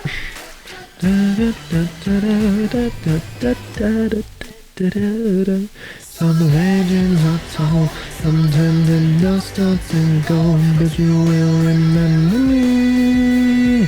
Remember me for centuries with just one mistake. Is all it will take to go down in history. Remember me for centuries. Hey, oh, hey. History. Remember me for centuries. Things are we'll say, this is a very nice stream. I know it's weird, thing is, it's annoying. You wouldn't necessarily think it, but I'm normally quite profane on my own. So half the time I'm about to say something, I'm well, I would say that, but I also, want to kind of keep it a bit family friendly. But because this stream has been really nice. It's literally just, hey, I get to chill for a few hours. And then obviously, the thing is, it's interesting. The first, I guess it was probably the first live stream that I watched was by John Sandman. And it was, the stream started at, I think it was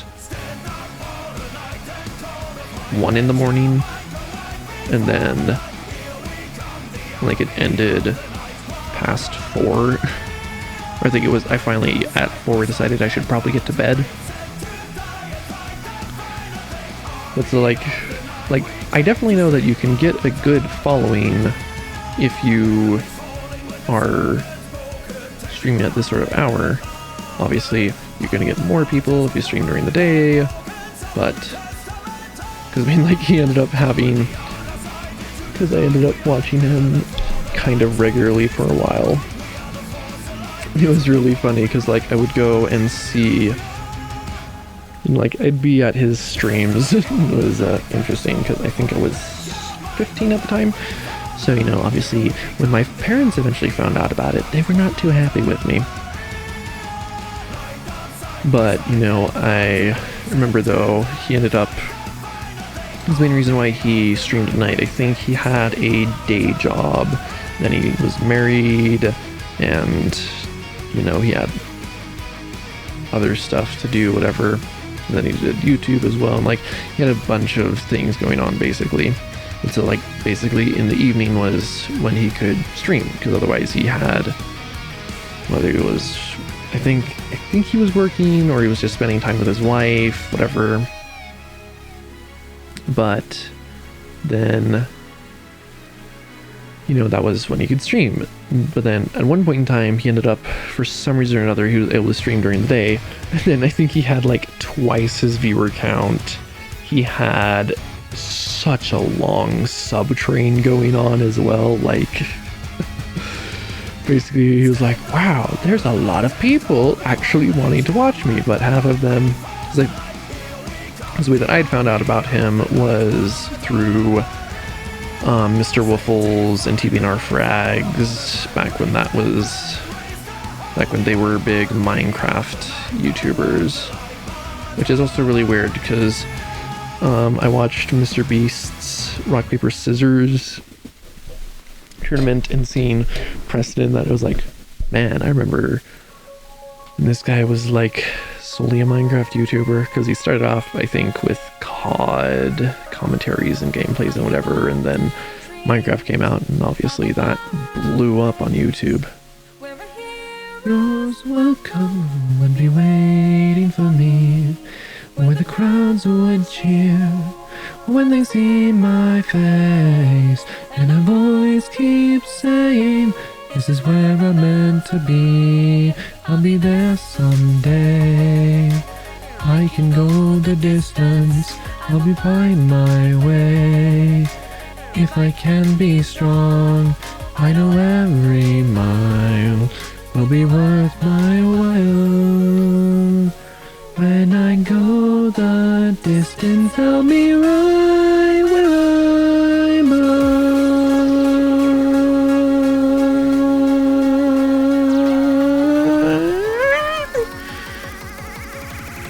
But yeah, basically that was the first introduction I had to streaming. Specifically was at late night. The sense of my sleep schedule though, like I always was that kid who, you know, would stay up kind of late, but the thing is, I think the latest I would ever go to sleep, unless I was watching, oh no, I did 18, I shouldn't be doing that, anyways, but like the latest I'd normally go to sleep though would be like midnight, or if it was on a Saturday, I'd try to stay up until 1, because basically Doctor Who would be on starting at midnight, and I was really into that show for a bit. I still like it. Well, I say I still like it. I haven't watched episodes in forever. Just gonna say though, David Tennant is my doctor and is the best doctor. But brain is farting. But you know, like, I'd normally get to sleep at a decent hour, arguably. Like, obviously it wasn't ever great. I mean, I was homeschooled my whole life, so it's not like I had school to be up for. I mean, occasionally there'd be reasons to get up earlier, but whatever. The thing is though, I think I was getting up consistently at like 7 o'clock, which obviously right now seems like an absolute nightmare to go to sleep and wake up at 7. Like, are you kidding me? It's priceless hours that I could be getting. But yeah, because then I think it was specifically around 14 or so is when they started doing it, because I had an online, excuse me, basically I was taking online classes at the time. And so I needed a computer, and the laptop that we had been using ended up breaking, so we had to have a secondary monitor for it. And we didn't have, like, you know, these nice flat screen. No, I had to use a 4x3. I don't think we have any in here right now. Might have gotten rid of them all. Like a giant, like, from the 90s 4x3 monitor. I was having to use that because that's all that we had. But so, you know, I would use that, and, you know, I think for a while we had it literally just in front of the front door. Like, I'd have to hunch over on basically I'd have to be like this at the computer, you know, going and doing whatever, taking the classes, whatever, because we didn't have a table. Because basically the concern with my parents was that they didn't want me to be hiding the monitor, because, you know, 14-year-old hormones, whatever. That sort of stuff didn't end up happening though until I was 16, I think. But then basically, because they were so concerned about making sure I wasn't doing anything I wasn't supposed to be, which at the time, what I thought they were talking about was, I was watching Markiplier and he swears and that's bad. Which, after I'm done talking about this, I'll go into family-friendly stuff. But, well, when I say that, I mean my thoughts on family-friendly. But, so, they were like, okay, well, we really don't want you to be able to hide stuff. But then eventually it got to the point where they were getting annoyed by the placement of it. Because the thing is, the situation was we had, I guess I can so let's say this is the front door here. So then, it would be, you come in, here's where I was, and then there was a table here. Obviously I couldn't be having the monitor here, and then I was that way, because then it just, whatever, it wouldn't work. But then we had a love seat here, so you got table, door, walkway, and then love seat. They weren't wanting me here, because then, well, they couldn't see what I was doing. And so that's why I had to be in the location where I was. But then eventually we came to the agreement of going and putting it into my room, finally. And then it was a shared room with me and my brother, so obviously if he was anywhere close, I wasn't doing anything that I wasn't supposed to be. But I think at that point, he had started working at Wallabies, so he wasn't home a whole ton. So obviously it's not like the parents could be using him as a security robot or whatever. And so I ended up going, actually, I guess it was probably when I was 15 or so I guess I would have been 14, because my brother's 4 years older than me. And then he went on I guess, how do I put this so that it makes perfect sense? He went on a religious mission, basically a conversion mission, to go on. Then he went down to Cusco, Peru for that, which I'll let you think whatever you will of that. I'm personally still in the religion, which I am not going to name at this point in time, because I don't need all of that coming in. But basically, he was going and doing his mission down there. And then, so because of that, I ended up having the room to myself. And then I started going, and it started with me going, and we had just finally, my dad for the longest time refused to get any sort of cell phone. Why? Because he didn't want his boss to be able to call him and, wonder, where are you, whatever.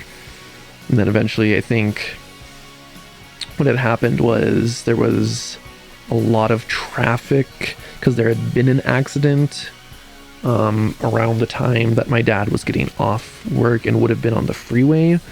And so then my mom was finally like, I had no idea where you were. I had no way of contacting you. We're not doing that again. We're getting phones. And so that happened a few years prior. Then finally, we ended up getting a phone for the kids. Because it was basically, you had mom and dad got a phone, older sister got a phone, and then the kids had a phone. So, the younger four.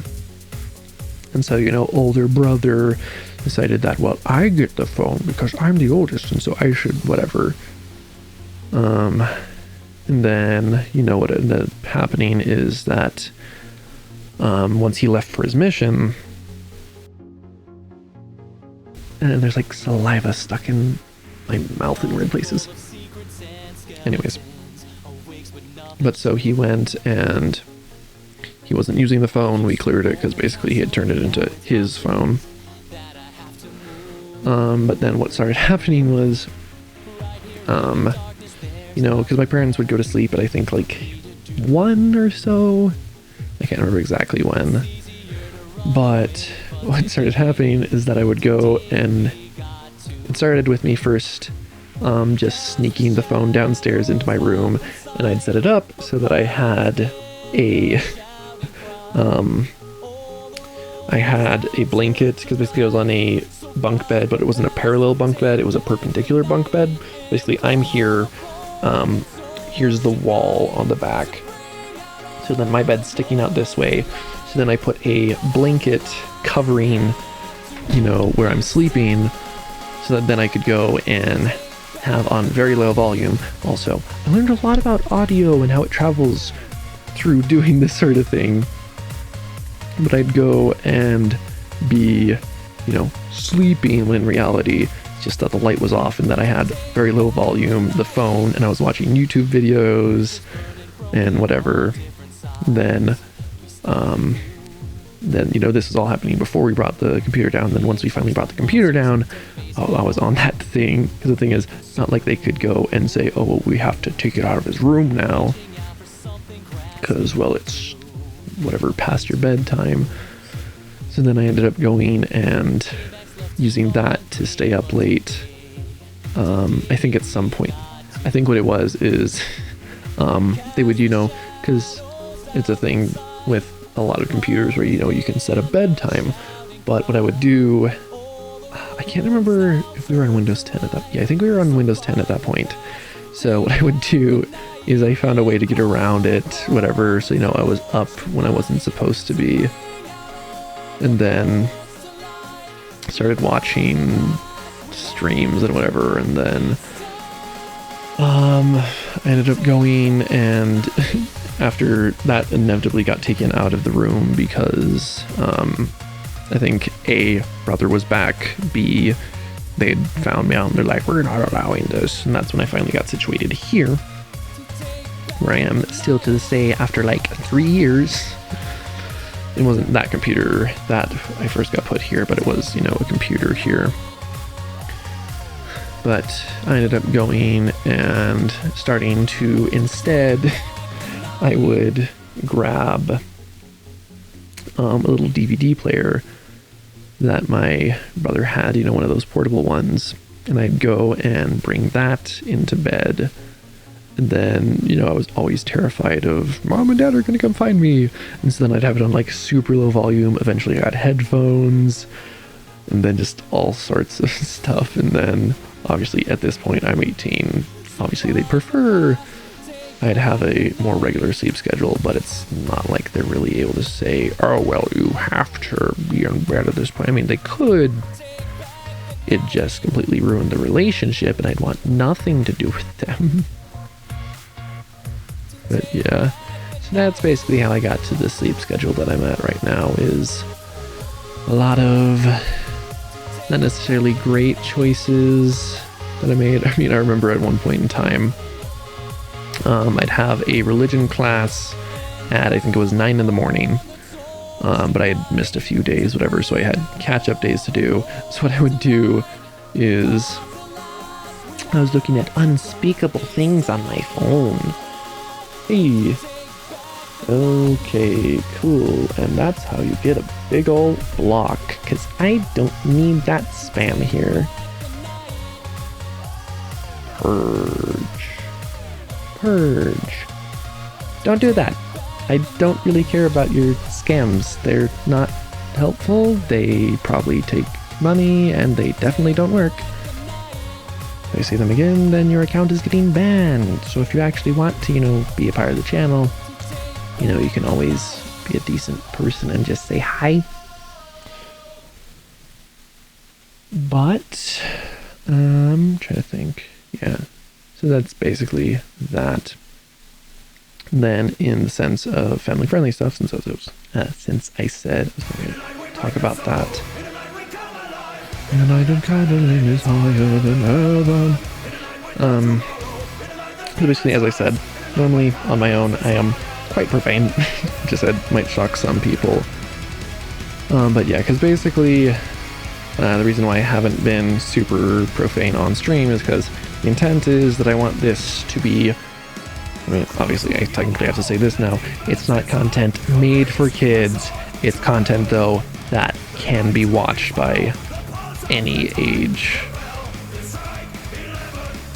Because, I mean, I know that I think I was 10 at the time, when I was first starting to get into watching YouTube, and of course, I mean, I'm pretty certain I watched some guys where, like, they'd say, for instance, like, ass a few times. Oh no, he swore! Everyone, cover your ears!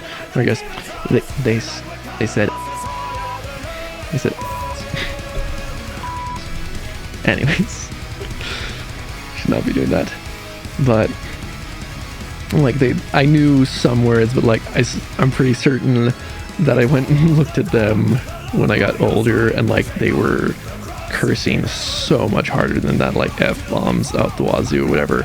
I was clueless as a kid though. And you know, my parents were like, oh, it's such bad language. But obviously I was completely clueless. And so then it's like, why can't I watch my favorite YouTuber? But, you know, I ended up going and eventually I started watching Markiplier, at which point then, you know, I started to understand the profanities that the world has in store for people. Because the thing is, I personally don't see an issue with profanity, you know, swearing in the proper context. Like, if you're with a group of friends and you're all perfectly fine with it, whatever.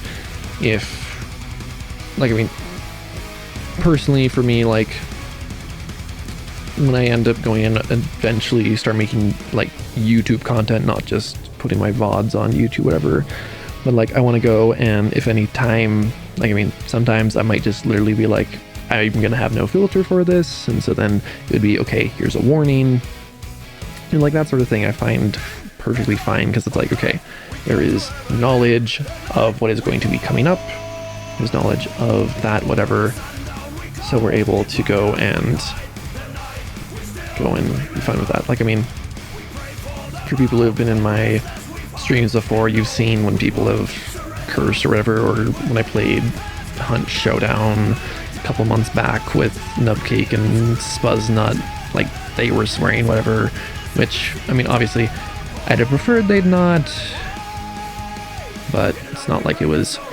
so terrible that they're doing it. And I just personally want to go and do my best to avoid being profane as much as possible. I mean, obviously, there's the potential for things to slip out. The other thing is, if I'm able to train myself to, you know, like, in situations, be like, okay, no swearing. It helps with business, it helps with whatever. Because, I mean, to be completely honest, I guess I can't say that I fully intend to, but I do intend to, once I finally end up moving out of my parents' place, whenever that ends up happening, I'm more than likely going to be having profane content, just because I want to be true to myself in the content that I'm producing and all that. I mean, in that regard, I might do something similar to, I guess the first example that I can think of is Sky Does Minecraft, because he was very profane on his channel for a while until, it's interesting, for anyone who doesn't know, Sky Does Minecraft, he was really popular back in, like, I guess 2015-16 sort of era, when Minecraft was really popping off.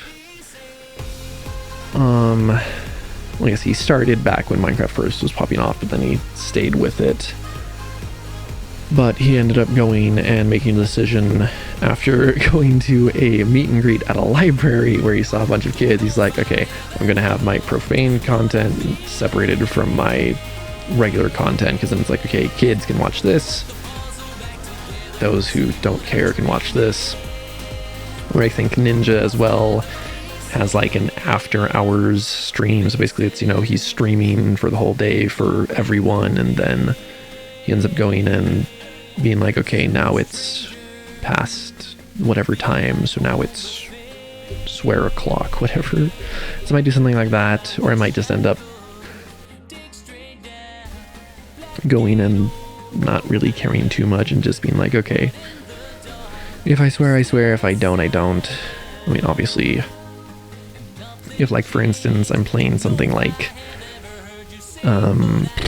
what's the word, if I'm playing like CSGO or something like that, where I know it's going to be really competitive, and so I'm going to be like, "Arr!" And I'm going to get all sweary. I'm trying to force a cough, and it's not working too well. You know, if it's something like that, I'd probably just put the stream for that one at least on mature content, where I might just end up going and saying, you know what, screw it, gonna have, I guess, I end up saying, you can't hear it, but makes me laugh, whatever there. Because I know what I said, and if you're reading my lips, you know what I said. But yeah, because the thing is, I want to be able to make content that is able to be viewed by all, but I also want to be able to not go and be suppressing a part of me just because, well, I have to be family friendly and whatever else. I mean, obviously, if I am family friendly, there's going to be opportunities that are going to open up. Like, I mean, for instance, Jacksepticeye for a while had the big meme that on his channel was, oh, what was it? Coke Zero now. Yeah, it was the refreshing taste of Coke Zero, now with zero sugar and a hint of added vanilla, or whatever it was. It was basically, he just made it a big old thing because he was just really enjoying the drink. Then he'd actually ended up reaching out to Coke, because everyone's like, we need to get Coke to sponsor him. So he ended up actually reaching out to Coke, which they never responded to him, funnily enough. And then it wasn't until months later where a fan had gone and ended up, I can't remember if it was they DM'd the Coca-Cola Twitter, or they ended up going and whatever that gets called, ended up emailing them, whatever. But you know, they were like, okay, what's up with this? You know, like, hey, what ended up happening with that? You know, it could have been great. And then they responded to the fan, not to Sean, you know, funnily enough. But basically, what they said was that they just have, they try to stick to, you know, family friendly stuff. So they're not going to be, you know, obviously Jacksepticeye Sean swears a lot, so wasn't exactly the best candidate for a sponsorship. But yeah, so I mean, like, obviously, if I'm being super sweary, that sort of thing would be impossible, I guess. I mean, because probably what I will end up doing is, I don't know if it'll be an after hours sort of thing, or it's like, okay, this content I'm whatever, this content I'm not. But yeah, basically that's kind of thought process there. And now I'm actually starting to get tired, so I'm yawning and going ha and sighing and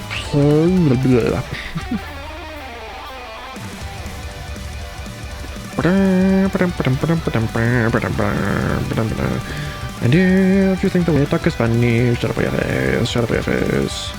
I can't remember what that guy's name was. He was the original parody guy, I guess you could say. I think he was... now I really want to find that, because I want to know what time period he made stuff in. Hold up, let me... here, let me put it on.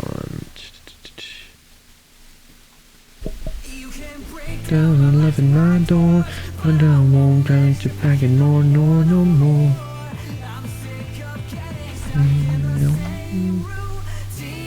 So, Alan Sherman. When did he do stuff? So he was in the 60s is when he made his stuff. Because basically, let me... This was the one that I mostly listened to, because it was just coming up on Spotify. Not Spotify, Pandora. Let me actually... No, not me. I just want to show his face. Basically, Alan Sherman Cause like he had Alan Yetna, watch TV together, da da da, whatever. Or then, hello Mata, hello Fada, here I am at Camp Granada. Then he had one for, actually, let me see if I can just find it. Alan Sherman. No, they only have one on here. No. So really nothing else. No, because I'm spelling it wrong.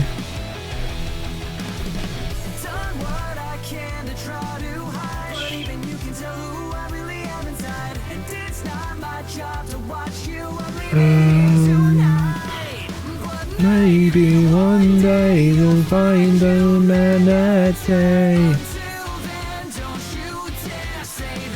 We are the same. You can break down the locks in my door, but I won't let you back in no more, no more.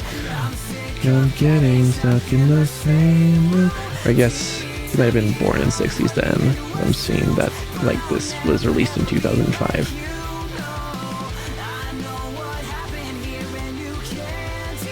Raise your past.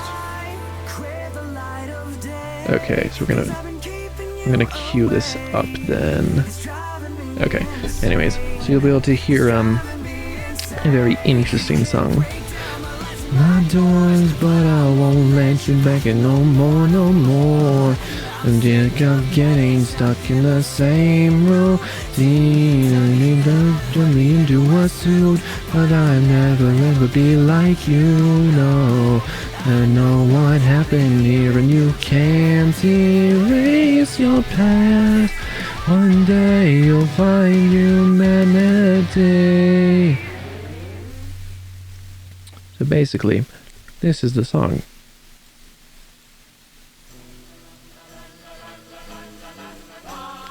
La la la la la la la la la la la. I live in Italy, the sky is sunny, send down the rays. It's a nicer place. And if you think the way I talk is funny, shut up your face. Shut up your face.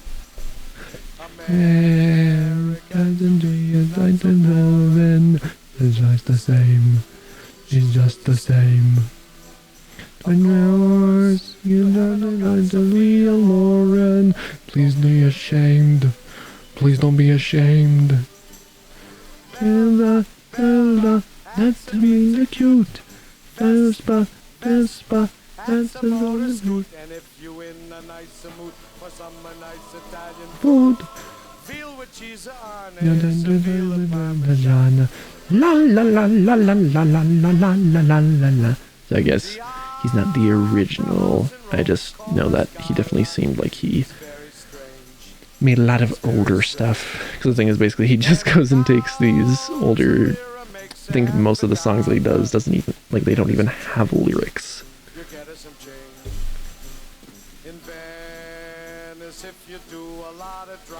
Sheesh, I have not. Please do not forget. Before you dive into diving, it's very wet. It is so wet. Vino, that's a glass of wine. You drink yours and I'll drink a mine. And very only drink makes a picture twice a week. Soup with macaroni is a column in Stroni. La la la la la la la la la. It's been forever since I've heard any of his stuff. She's a very high. I typed a letter on my Oliveri. I don't know why. I don't know why. I took it right. He's a nice Italian fella. A friend of Frank's. A friend of Frank's. If you give them a piece of mozzarella, they do it thanks. Thanks. Don't you mean to sweet? Great says it thinks of you. Stamp her with your feet, the Tower of Pisa, she's a lean, a necky, a sewing machine. Eat her some lasagna, but Don't get any anya. La la la la la la la la la la la la. a nice painter was a Botticelli. He's very old. He's very old. He's a paint a lady with a naked Belly. She caught a cold. Cold. She caught a cold. I know a man who wrote a song, Volare. He got a cash. A lot of cash. He took The cash and don't go Ferrari. He's very fresh. His ace is bashed. Gina, Gina, dun dun dun dun. I love her, but que sera, sera. And if you see Anna Magnani with Marcello Mastroianni, ask if you could borrow some spaghetti marinara. La la la la la la la la la la la la la. Also though, if you can see, you know, thing is though, there's so, like, this is just, like, it's prime comedy. It's also though, how much of it in this there is. It's also really funny, the line that he says in the moment here. In some new land.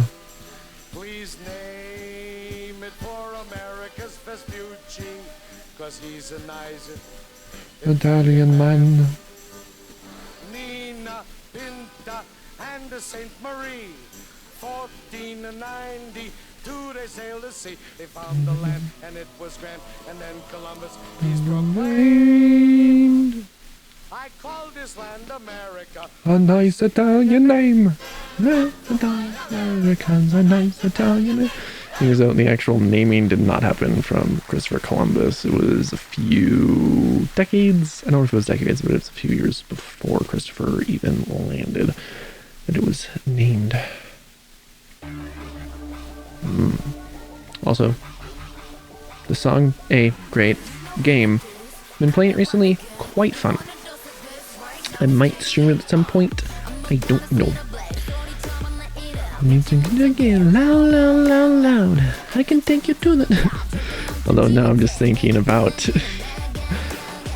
the Beat Saber level for this, because the Beat Saber level for this, it's good. Whatever. Obviously, it was, I think, the first one that they did that was, not original music for the game. But all I can think about right now is one of the custom levels that I have. It's the only favorited level that I have on Beat Saber. And it's KDA, Pop Stars, and Megalovania. And it is a tough song, but damn if it isn't good. We go hard till we get it, we go hard. We so in it, we pop stars. Only winning, ain't nobody bringing us down, down, down, down. You ready for this? Let's go. See, I'm Argentina, Brandon, Dajatana, Bogas, think about to be Piju, see, I'm the a power, think about it all. You're on the door, I'm trouble, and you wanted it, I'm so calm. When I move that way, you gon' be so blown. I'm the realist in the game, said I'm a fire with the blade. You're about to hear my name, ringing in your head like whoa. Also, just got that line. Set Zed on fire, cause it's a character's name. Funny, the things that you learn when you actually know stuff. Down, down, down, down, down, down. Like the train going all in a crowd. You can go another round, round, round, round, round, round, round. Wishing like a bunch and not bringing us down. We go hard till we get it, we go hard. We so in it, we pop stars. Only winning. Down, down, down, down.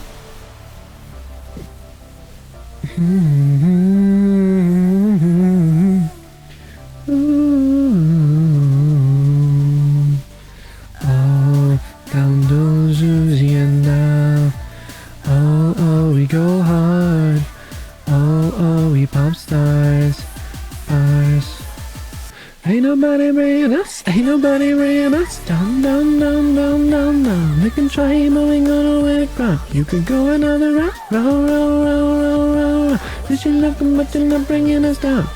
We go hard till we get it, we go hard. We so in it, we pop stars.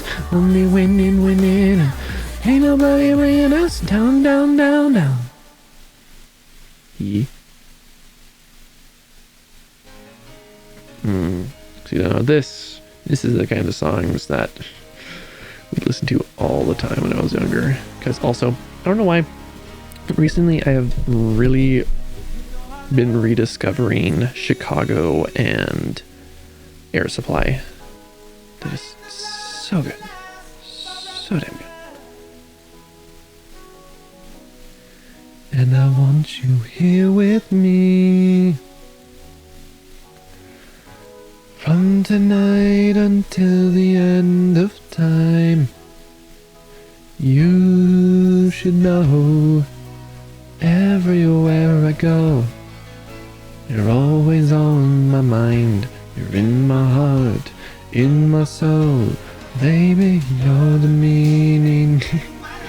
I just made a realization that during this, 2.5 hours so far that I've been streaming, I've said a lot of stuff that's quite controversial. Well, that's why you stream at 1 in the morning. At this point, it's 3:10 in the morning. I really should speed up this process. Need you.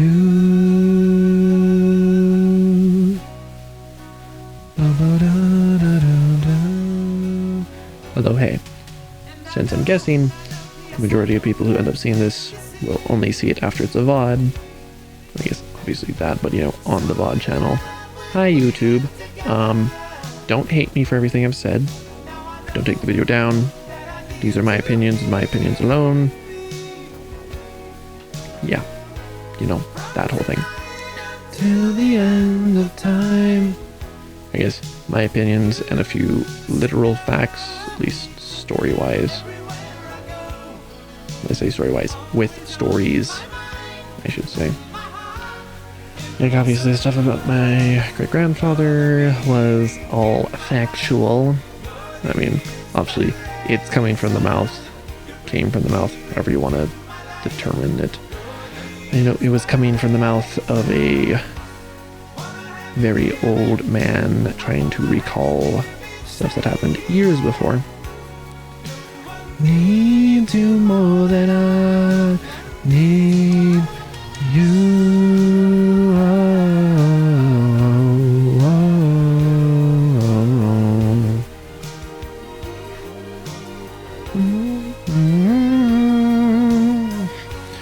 Wanna have you near me. I wanna have you hear me saying, no one needs you more than I need. You're the meaning in my life. Also, for anyone who has suggestions as to songs, this playlist is only like 4 hours long. I do have a lot more songs. They're just not necessarily all clean. Getting back to that family-friendly thing. It's like, I'd sing it, but I don't need my parents to be hearing that if they happen to wake up. Also, I know that my siblings watch these videos. Or I guess they watch the streams occasionally. Normally it's the VODs, though. Especially, obviously, they're not going to be watching this live. They're unconscious.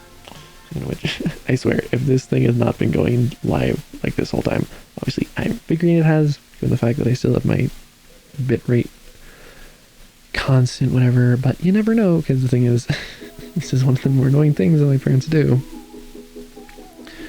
Although it's not nearly as bad now as it was a bit ago. I guess, sheesh, a month, if even ago. Basically, they have it set right now where, in this part they've had for a while, where it's that past 1 o'clock, any, whatever it's called,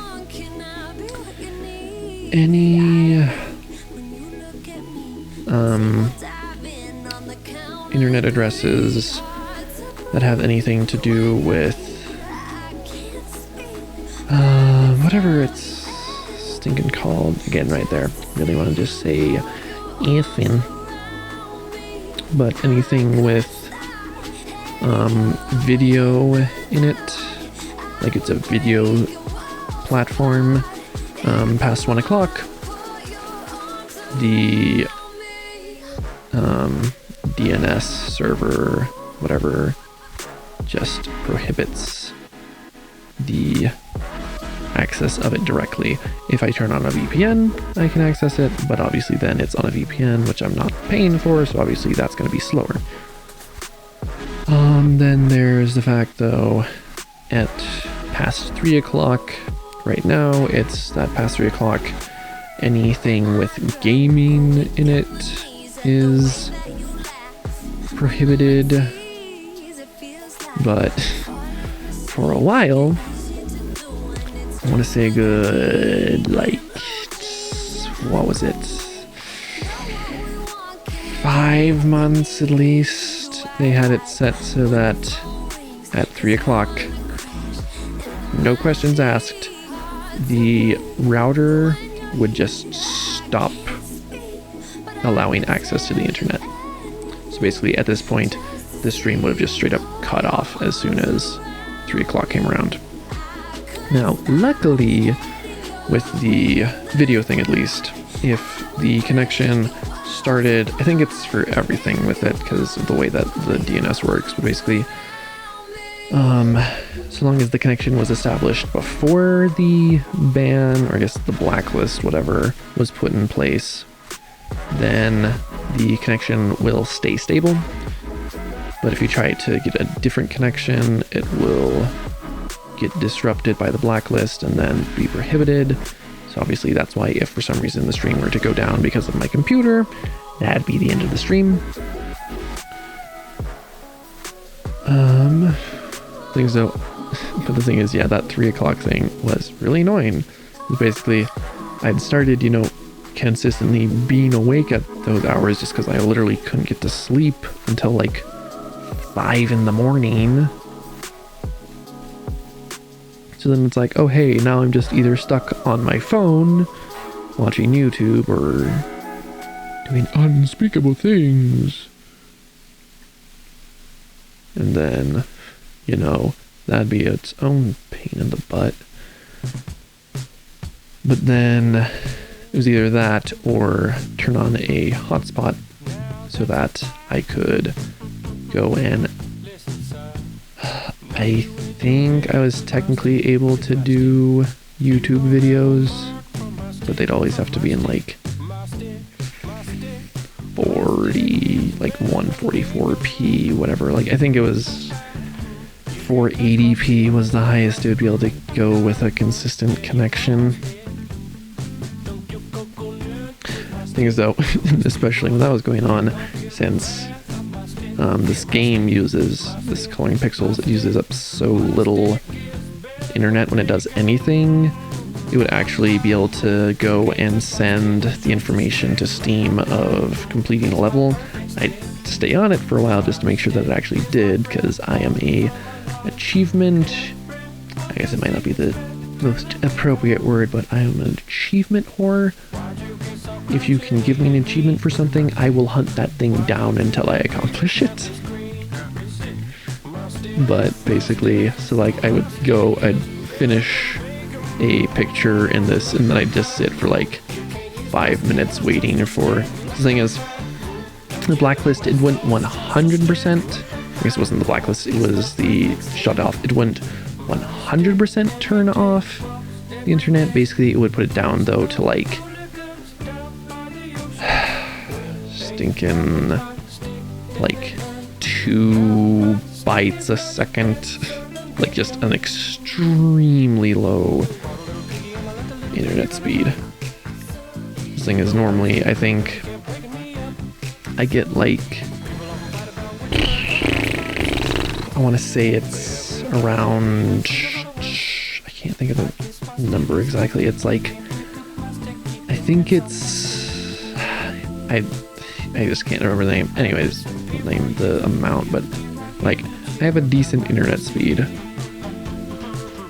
which is actually funny because for the longest time when I was first starting to stream, I understood so little about how any of it worked. So, you know, I would try to stream on my i7 core 8 RAM integrated graphics. You know, I would be using that and I would be trying to stream on that, which it actually did work for certain things. So actually it worked pretty consistently for a while until I got a new graphics card. Now, why did it stop working after I got the new graphics card? Well, because I went and put up my bitrate to an extremely massive amount that just my computer was not able to handle. Like, it would still put out the audio perfectly fine, but the video was super laggy. And it was really annoying because I ended up, you know, I made my first stream with that, and I ended up getting a pink ray during it, and I'm certain no one could see anything during it. Which, you know, a bit sad that, but I mean, yeah. C'est la vie, such is life. I never learned when the bill you had to pay with money I had earned. You say you always felt the heat but never burned. In your nest, when you gather all your things to head out west, will you check if there's still something in your chest? Do you think you daily tried, you did your best to convince yourself you're good before you rest? Also, my eyes go so wonky during these kinds of moments where I'm trying to make sure that I get only the 22s, not the other surplus of numbers in here.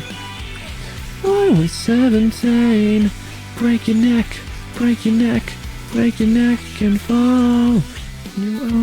Contemplating consequences, all alone, when you think of jumping fences. But you've grown, and the things you love, no, you don't own, held together like your wings did on the sun. Bring sun, face the sun, face the sun and fall.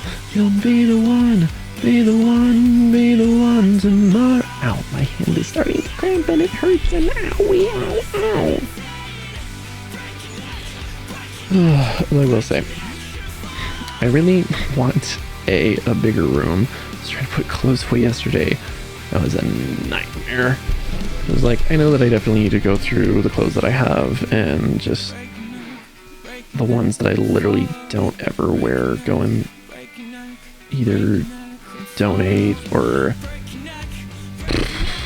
give to siblings if they want them, put them in a sentimental value pile, or just throw out. The thing is though, that's with shirts, like t-shirts. With literally everything else, I have 4 drawers. And I've got, you know, a little bit of a wardrobe. You know, I've been working on building that out since I ended up, you know, getting a job, because then I can build my own wardrobe instead of just wearing hand-me-downs or whatever grandma got me for Christmas. But I was trying to put stuff away and I'm just like, I've got so little space here. This is just ridiculously small space. But I kind of got everything situated. Kind of. I mean, basically, I know where stuff is. And it's semi-neatly put. Like, I mean, the biggest thing is that I have nowhere to put anything that needs to be hung up. I guess hanged. Is there a difference between that? Like, is there really a difference there? Hold up, I'm literally going to look this up. Hanged versus hung. Meaning, two words, hung versus hanged, are both the past tense of hang, but have different uses in a sentence. Hang refers to a death by hanging, like by suicide, whatever. Hung is all other. Okay. So anyways, anything that needs to be hung. Also, I realize you guys couldn't see that. Whatever. But basically, anything that needs to be hung up, just, I've got nowhere to do it. Because I don't think I've told the story, and I don't quite feel comfortable sharing it. Not because it's like I've got any issue with the story, it's more just I don't want to put such a negative light on a on a person from a past dumb mistake. Basically, to put things simply, the place where I had been hanging all of my clothes ended up getting snapped in half. And so, yeah, that was at that point in time that I decided I need my own room. And then I moved into the food storage room, and it's my own room. It doesn't necessarily mean that it's a good room, though. I mean, it does the job. It gives me a location to sleep and gives me enough space to put some clothes at least.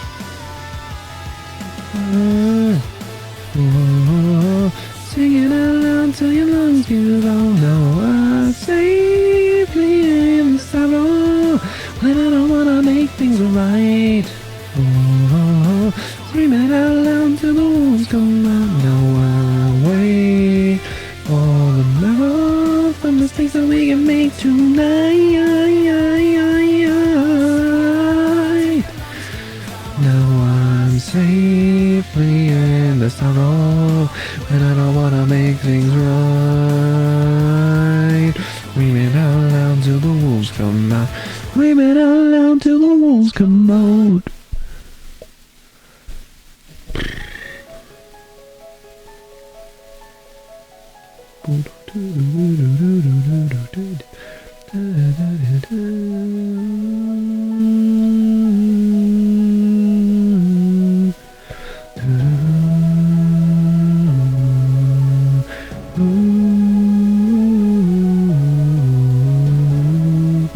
We're finally doing the black, like the blackiest black. Lost but marching on, like we've always known the trail. Searching for our ending to the fairy tale, sometimes even shooting stars. Also, it's interesting. Obviously, if you look at the face, this is a big cat. So initially, it kind of looks like a cougar slash puma slash mountain lion. But obviously, you've got the spots here, so this is definitely like a snow leopard. I mean, obviously, snow. But yeah. Because especially though, once you put the black in, it's like, yeah, that's very clearly a snow leopard. Stand 30 feet tall. We got a fire that burns within. Oh, that's a funny realization. So apart from obviously yesterday, the last time I had to stream this was a while back. Because basically it was just, I needed something to stream, and I was just like, hey, I'll stream this. But I remember the only, like, no one was watching it, like, the entire time I was streaming or whatever, until the very end. So stupid. When, you know, a guy comes in, and then I think I had put in the title that it was, you know, just coloring in stuff, whatever, but I put it as the streaming category of, I think it was Creativerse or art, whatever. And then the only comment that I got was this guy coming in. He was so pissed. He was like, "This isn't art." Because it was, you know, oh, well, it's just you're coloring it in. How can you call it art? It's like, and I'm just like, well, that is art. So yeah.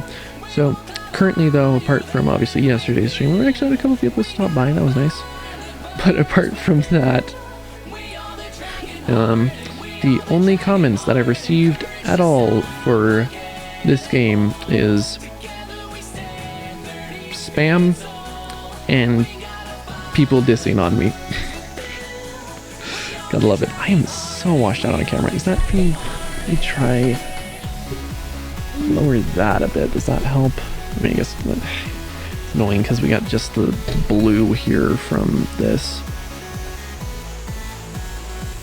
Excuse me.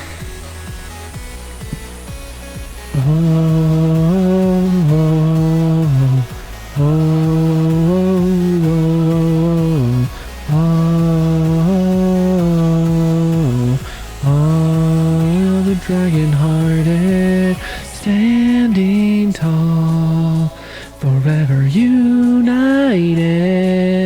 We are the dragon-hearted, we are the dragon-hearted. Oh, oh, oh, we are the dragon-hearted.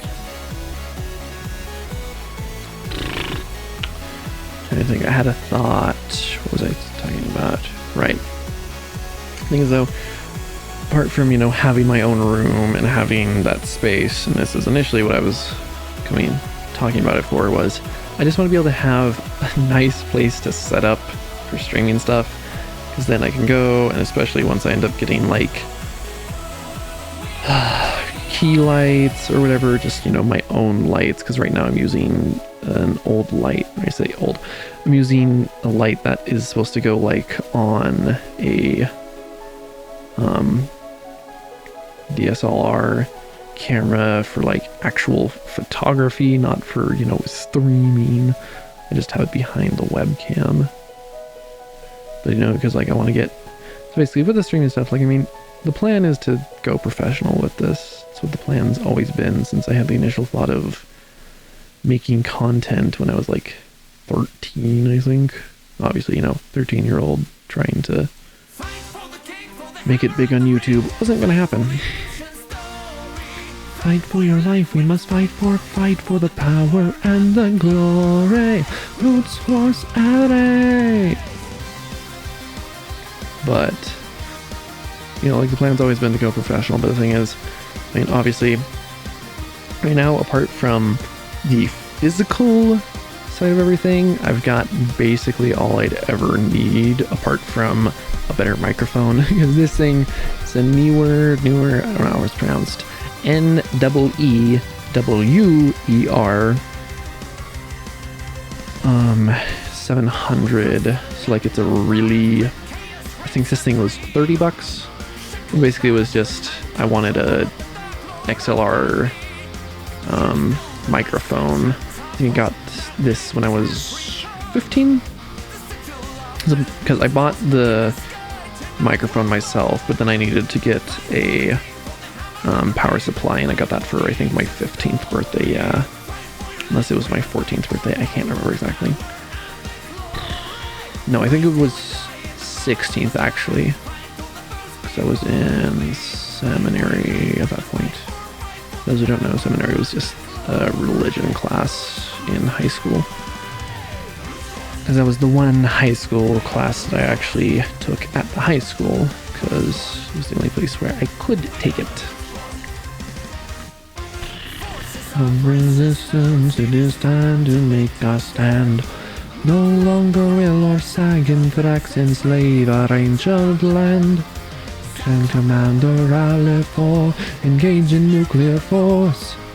Until the field of Calendale, this way will hit our course. It's also really weird because I realized that technically I could look at this screen, like my secondary screen, if I really wanted to.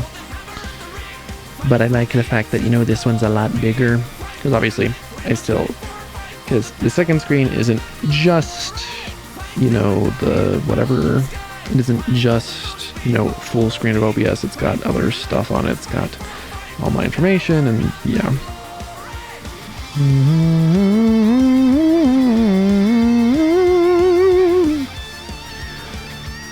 But yeah, because like I want to go and get because I want to get a better mic, just because, I mean, I don't think it's too noticeable, but there is, like, I don't know if it's probably not too noticeable, but there is at least normally quite a bit of a hiss on this microphone, because it's $30 and it's a condenser, so obviously that's gonna cause some issues, because I think it's just a ground loop, at least as far as I can tell. That's what's causing it, which means then I could theoretically just get a ground loop canceller, but I'd rather just get a whole new mic, because, like, I mean, this as either a secondary mic for certain things or a backup in case something fails, definitely fine with it, but as a main mic, I do want to get something better. Although it's interesting, because, you know, obviously I'm still living with my parents right now, but it's not one of the main reasons, but an interesting reason is, I think I was 16 when I made this realization, which is I should make sure that I purchase all the things that I want to purchase, you know, like the just, spend money on sort of purchases. I should purchase all those before I move out. Because after I move out, I'm gonna have to make sure, you know, I have food and rent and all that. So, you know, extra purchases, not really gonna happen too much. I mean, obviously, the hope is that I can do streaming professionally, which obviously that brings in a fair bit of income for using those sorts of things. Like, okay, just gonna say, I've been so pissed off recently. I would say with Nintendo, it's not Nintendo's fault, but there are 0 Switches available right now. It's annoying because I've been watching a lot of stuff. Specifically, I've started watching Scott the Woz, and like, he'll talk about stuff on the Switch, and I'm like, I'd love to play that. I can't. I just can't. Thing is, though, and that'd be then the first console that I'd own myself, which would be quite cool. Man and rifle, a marksman and a scout revealed. Makes his way from trench to trench alone, moving undetected. Fields of passion now, and daylight the reinforcements finding their way. Introduce the Lord that now, down over no man's land and fire away. In the battle, the gas has them pinned. Then cap the couple and invoke the spirits of the wind. Under fire, a ghost that rolls the battlefield. Move between the lines, a soldier breaking their confines. Man and rifle, a marksman and a scout reveal.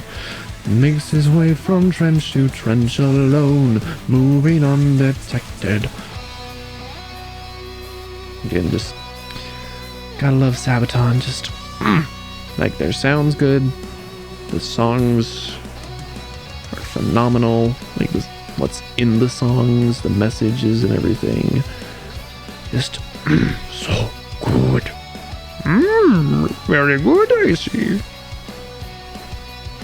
That was my 4 o'clock impersonation. Say 4 o'clock, but it's not 4 o'clock yet.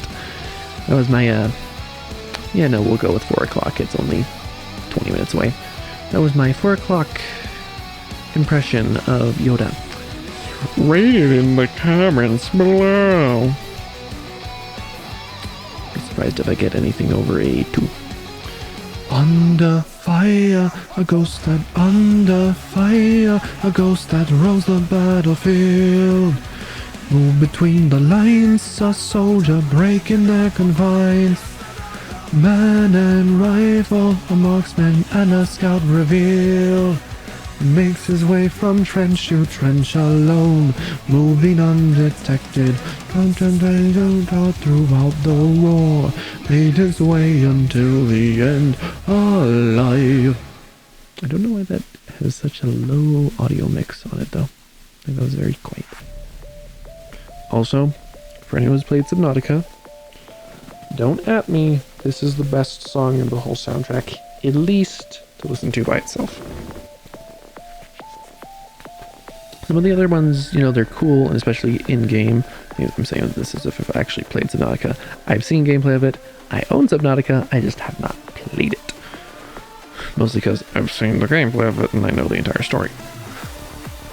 Which, I don't know, at some point I might stream Subnautica. Maybe like when Below Zero's getting released, I might go and at least stream some of Subnautica, if not like try and beat the game. But yeah, things though, to solely listen to by itself, this is by far the best song. Because like, I mean, there are songs in this soundtrack that are just so good, just magnifique, just so damn good. The thing is, you have to go and have the experience of listening to it in game and having the visuals, the interactivity of it. That's where it really shines, because otherwise it's not really as, because basically then it's not bad, it's just not phenomenal like it would be in game.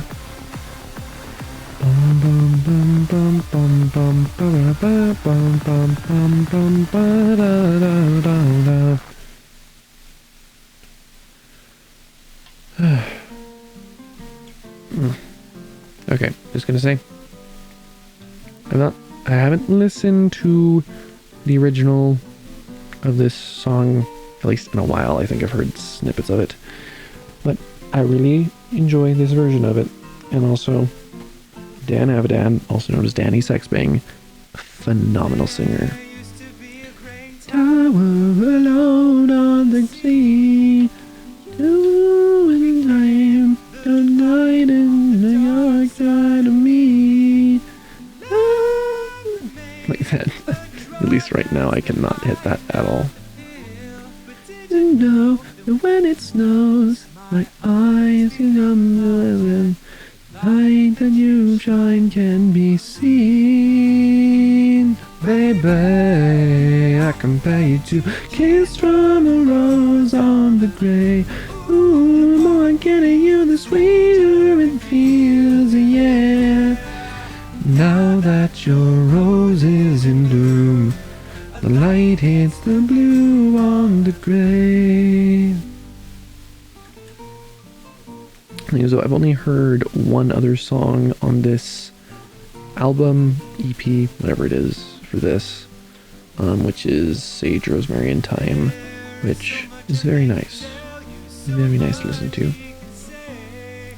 Also, it's really interesting how many of Simon and Garfunkel's songs became memes. I guess it was kind of only, I don't know, it's just, I really like Simon and Garfunkel's songs. They're really nice. And when it snows, my eyes become virgin. The light that you shine can be seen. Baby, I compare you to a kiss from a rose on the grave. Ooh, the more I get at you, the stranger it feels, yeah. Now that your rose is in bloom, the light hits the blue on the grave. And so, looking at this picture that we're working on, it's like, man, you know, some of this is actually semi-realistic. You know, like, that's cool. And then I remember, oh right, they have an entire pack in this game. Kissed by a rose on the grave. But they have an entire pack which is just realistic looking pictures, which, you know, given the fact that these things A, get bigger, B, get more difficult as time goes on, oh boy, some of those, like, I think one of them, and there's also something to be said about just when it got released, because a lot of these packs, like Pain, like a lot of them aren't getting played just because people got the free version of the game and then they completed it or whatever. I am perfectly fine with paying for $1 for 20 exceptionally built levels. Like, seriously though, if you have not played this game, I very highly recommend it, because there's, I think, like actually, I think like 6 or so free packs you can get, and all of them are really good. Because the first few introduce you to the mechanics, like they kind of train you how to do stuff, and then just everything else, so good. Rose on the gray, ooh, the more I get at you, the stranger it feels, yeah. Now that your rose is in bloom, the light hits the bloom on the gray. Although, funnily enough, listening to Dan and all that, I have recently really been getting into like the actual Game Grumps YouTube channel. Specifically, what ended up getting me into it though was the animation stuff, which you can actually, I don't have it linked anywhere, but if you go to, I don't know how, basically if you go on Reddit and look up TallBoy Jacob, I guess u/TallBoy Jacob, so you can get the user me. I ended up making a semi-compilation, semi-YouTube poop for Jacksepticeye's meme time. At this point, basically 100% certain that it will definitely not get on meme time, given the fact that, it's a big ol' like 5, I think, upvotes on it. And also, what I don't get though, it's not even a 100% upvoted post. So that means I have downvotes on my post, which, I mean, I guess, sure, people will dislike what they dislike, but like, really? Really? You're just gonna go and say, oh, I don't like this shouldn't be seen by Sean. I don't know if that's because people are like, I'm gonna downvote this so that it doesn't get popular, or if they're like, I genuinely just didn't like some part of it. Whatever the case may or may not be. From pole to pole. But yeah, because I made, as I said, a sort of YouTube poop, which those also YouTube poops are so funny. But I ended up going and if anyone's looked on my Twitter, they may or may not have seen the lip sync test that I'd uploaded. Because basically, I am not very gifted when it comes to animation capabilities or in general artwork. Like I can make, because the thing is, what I'm able to make mostly is pixel art, which is why this game is so appealing to me. But yeah, because like I can do pretty decent pixel art, 3-tone pixel art. Obviously, it's not like I'm making anything exceptional, but brain farting. But yeah, basically, I ended up going and making a iteration of Sean with that, which also, I don't know if people find it weird that, the thing is, it's an interesting fact about me, I guess you could say. I swear that is a catchphrase of mine at this point. It's actually really interesting, but I find that I naturally, as soon as like I know a creator's actual name, I will use that more often than whatever the channel name is or whatever, which is interesting because Sean actually just the other day, it was actually in the same meme time that I made the YouTube poop from. Family for me, there's treasures and quests galore. But he was someone made a post where it was like green hair. It's like, this is Jack, and then you show what he looks like now, and then like, and this is Sean. My glass. Inside this world of fantasy, we cannot level up, yeah, we can level up. But like I call PewDiePie Felix, I mean, obviously something like Markiplier, everyone knows it's just Mark. But, yeah. That sort of thing, though, like, I mean, certain ones, like, I mean, Mr. Beast, I don't necessarily refer to him as Jimmy just because he hasn't, I mean, I think it's a lot of, like, if they kind of own their name on their channel, whatever, it's a lot easier. And Snow Leopard. That looks so good. And then you can see it getting constructed.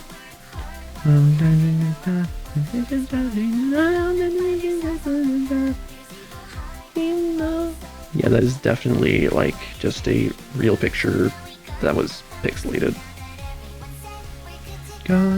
Anyways, though, about that pack stuff, now that I'm reminding myself. The packs, they have, you know, they have the realistic one, and it's 0.01% have completed. And then with this, I've got, that just straight up looks like a real photo at this point. Thing is, I'm sure it looks even better. Obviously, it's gonna be more pixelated on stream because of the downscale. But like here, it looks basically real, so I'm sure it's just an even more heightened effect. Yeah. Thing is though, because I have 1, 2, 3, 4, 5, 6, 7, 8, 9, 10, 11, 12, 13, 14, 15, 16, 17 packs to do. This thing is though, like, here's the realistic one. And then this is actually, looking at it, it's probably got, like, I swear I just saw someone behind me. That was such a weird thing. It was probably just my hair, but I swear I just saw someone behind me. That was weird. Anyways, looking at this, there's probably like 8 colors here. And so, you know, you got a lot of bulky, whatever. But then, you know, like, you look at this, like, let me... Yeah, so it's not showing up yet. I love this song so much. Underestimate my power, don't try it. Dang it, right, it's past 3, so I'd have to turn on the VPN. Oof. Also, I have 176 out of 540 achievements unlocked. So that's basically all of the... Because that's then all of the... Brain stop farting. And hair stop being... Oh my gosh. But basically, the, yeah, because, like, that's my brain, right, that's what I was talking about. Because basically then there's, each pack has 20 images, and then once you complete a pack, because, like, you can do all of the images in any order that you want. Like, if I really wanted to, I could have started with here and then gone to here or whatever. But, so then it's every pack itself. So, like, once I complete both of these, I'll get the achievement for this one, the achievement for this one. Once I exit out, it'll see that, oh, well, you've completed the entire pack, you get an achievement for that. Anyways, now that I have the high ground, we're gonna go ahead and have the high ground, high ground. Come on. Pause that. Thank you. So I guess it might be trying to do something with that. I don't know. Now that we're 3 hours into the stream, which was definitely not the intention, but you know what? We'll put it, I'm not fully regretting it. I don't know, I might regret this later simply from a sleep standpoint. I mean, I'd be up at this hour anyways. That's the main reason why I'm deciding to do these sorts of streams. But as long as this thing actually went through, I don't have any issues where it's like, you don't actually have a stream up. I am the Twitch bot that takes care of everything. Also that little static, that's the background noise. I am the Twitch bot. Your stream did not successfully transfer through. Get screwed, you stupid little boy. Also did the screen. Hey, Doxy Proxy Gaming, how tall are you? 6'5". might be 6'6" at this point. It's been a little while since I measured in that regard. I used to think I was 6'8", and then I actually measured myself. Basically, my dad kept saying that he was 6'5". He's actually like 6'4" or 6'3", whatever. And so then, you know, I was estimating off of that, since I had measured in like 5 months at least. Probably actually more like a year and a half. I don't know. But yeah, I'm 6'5", potentially 6'6". So I'm a bit up there in height. This right here is so annoying. Thing is, I've been growing out my hair. Let me take these off. I've been growing out my hair during quarantine just because I kind of want to be able to see what I can do with it. I just kind of, because like, obviously this is what I normally do with it. And that looks decent-ish. But I want to be able to... You play basketball? I do not. I sadly do not have the stamina for it. I mean, if I did... I guess, whenever I play basketball, basically, because everyone else is shorter, and I have no stamina, whenever I do it, all I do is I start at our end of the field. You know, I block the ball, maybe grab it, whatever, send it to someone, just casually walk over, stand under the opponent's hoop, get past the ball, and then just walk back over if they gain possession. It's quite humorous. But that is going to do it for me tonight. I hope that everyone who may or may not have been here enjoyed. If you did enjoy, you can always ignore that because that was really loud. You can always follow up here. That static is really loud.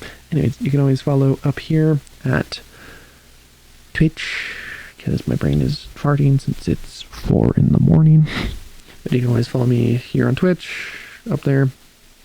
And then if you go down in the panels below, you can find my Twitter and my VOD channel. That's going to do it for me tonight. I hope you have a wonderful day, evening, afternoon, whatever the case may be for you. And remember to always stand tall, reach upwards. Well, I should probably go pass out before I faint. You know, however that works out.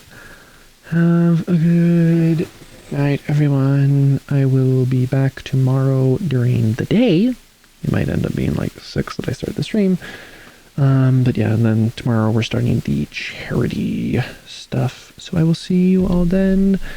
Goodbye, everyone. Love you all. Stay safe out there. Wash your hands. Yeah, all that jazz. Bye.